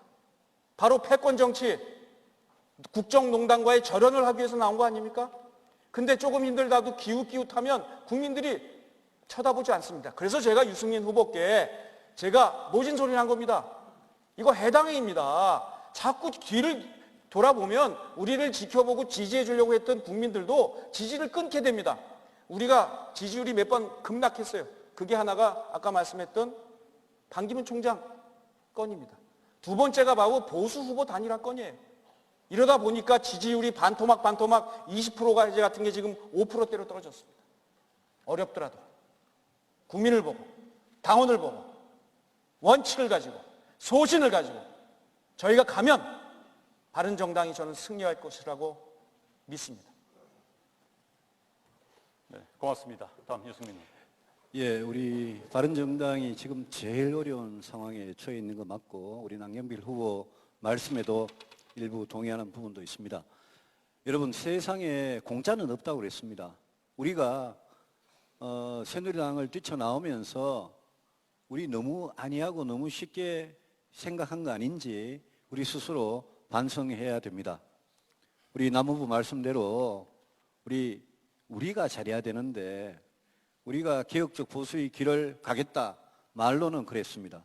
따뜻한 보수 하겠다 이렇게 말로는 그랬습니다. 그런데 국민들 눈에는 아직 저 사람들이 뭐가 다른지, 기존에 낡고 부패한 그런 보수하고 우리가 뭐가 다른지 우리는 아직은 못 보여줬습니다.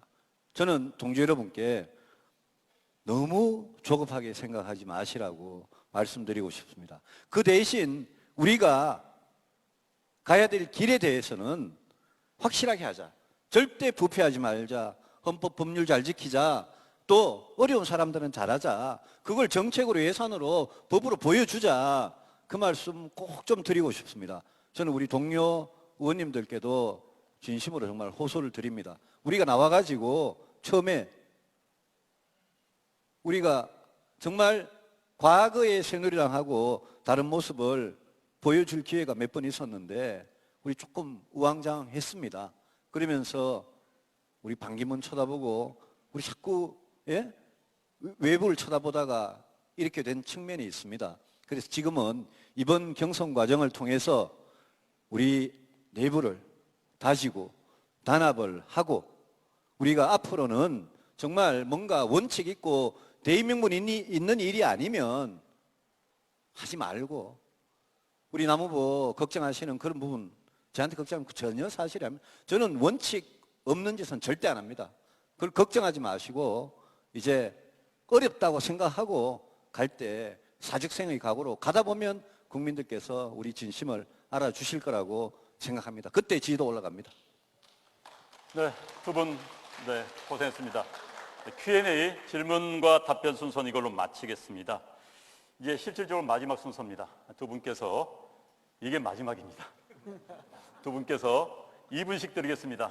2분 동안 못다 했던 이야기, 못다 했던 공약, 누군가에게 하고 싶은 이야기 마음껏 해주시기 바랍니다. 먼저 순서는 유승민 후보부터 시작해 주십시오. 예, 오늘 당원 동지 여러분 정말 고맙습니다. 다음 대통령은 취임하자마자 인수위도 없이 단 하루도 쉬는 날 없이 바로 대통령직에 취임을 해서 2017년 대한민국이 안고 있는 과제들을 해결하기 시작해야 됩니다.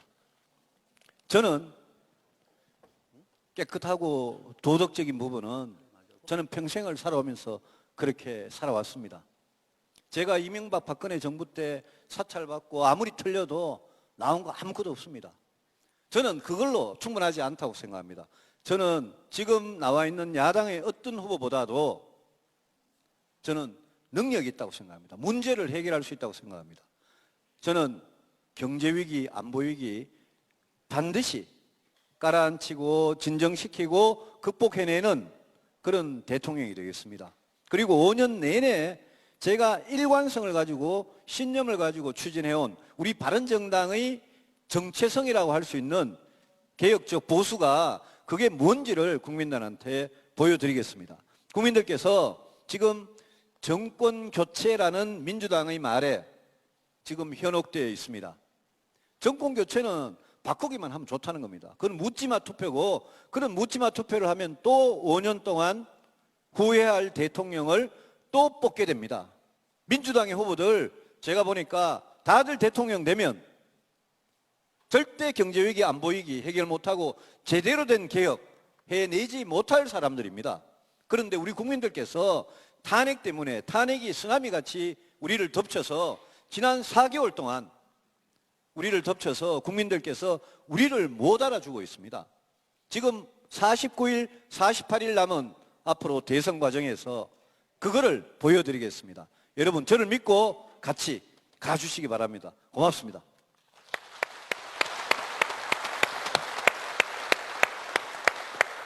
자, 여러분들 잘 보고 들으셨죠? 이것이 토론입니다. 이것이 대선 후보 토론입니다. 자, 기자 여러분들 이런 토론회 처음 보셨죠? 다른 정당에서는 할 수가 없습니다. 예. 자, 마지막으로 남규 프로의 이야기를 듣고 다시 한번 제가 올리는 프로그램 다시 한번 진행하도록 하겠습니다. 자. 국민 여러분, 저에게는 꿈이 있습니다.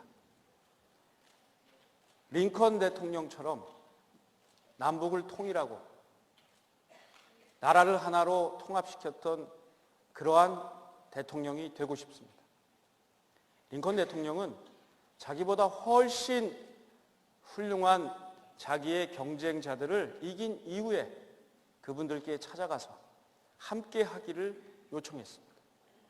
당이 다르고 생각이 다른 사람들을 포용했습니다. 그래서 재무장관, 국무장관, 국방장관, 법무장관 이런 분들을 자기하고는 생각이 다르고 경쟁했던 사람들을 끌어들였습니다. 그리고 나라를 이끌어서 미국, 지금 같은 미국의 초석을 다진 겁니다. 그래서 그 팀을 뭐라고 하냐 하면 그 내각을 팀 업 라이벌스라고 합니다. 라이벌들의 팀입니다. 여러분, 저는 부족한 게 많습니다. 그러나 저는 저보다 훌륭한 그런 분들을 모시고 경제는 김종인 후보, 김종인 같으면 잘하십니다. 우리 국방이나 이런 거 우리 유승민 후보 잘하세요. 우리 김무성 대표님 같은 분 정치 얼마나 잘하십니까? 민주당에도 잘하는 사람들 제가 모셔오겠습니다. 그래서 우리 대한민국을 하나로 통합하겠습니다. 얼마나 좋습니까? 자기보다 훌륭한 장관과 총리를 모시는 대통령 제가 한번 해보겠습니다. 딱 하나만 해주시면 됩니다. 이번 바른정당 경선에서 역전의 드라마를 만들어 주십시오. 제가 그러면 국민을 깜짝 놀란 힘을 가지고 국민의당 후보를 꺾겠습니다. 그리고 결승에 올라가서 민주당 누가 됐든 간에 제가 반드시 승리해서 양극단을 제외한 중도를 통합해서 마치 링컨 대통령과 마찬가지로 팀 오브 라이벌스를 만들어서 우리 대한민국을 하나로 만들 수 있도록 힘을 주십시오. 감사합니다. 자, 여러분들 잘 보셨죠? 정말 젊은 후보들답게, 젊은 정당답게, 젊은 패기로 화끈하게 토론을 했습니다. 여러분들 두 후보 고생하셨다는 뜨거운 박수 한번 부탁드리겠습니다. 자, 두 후보, 자, 두 손 들고, 자, 박수 부탁드리겠습니다.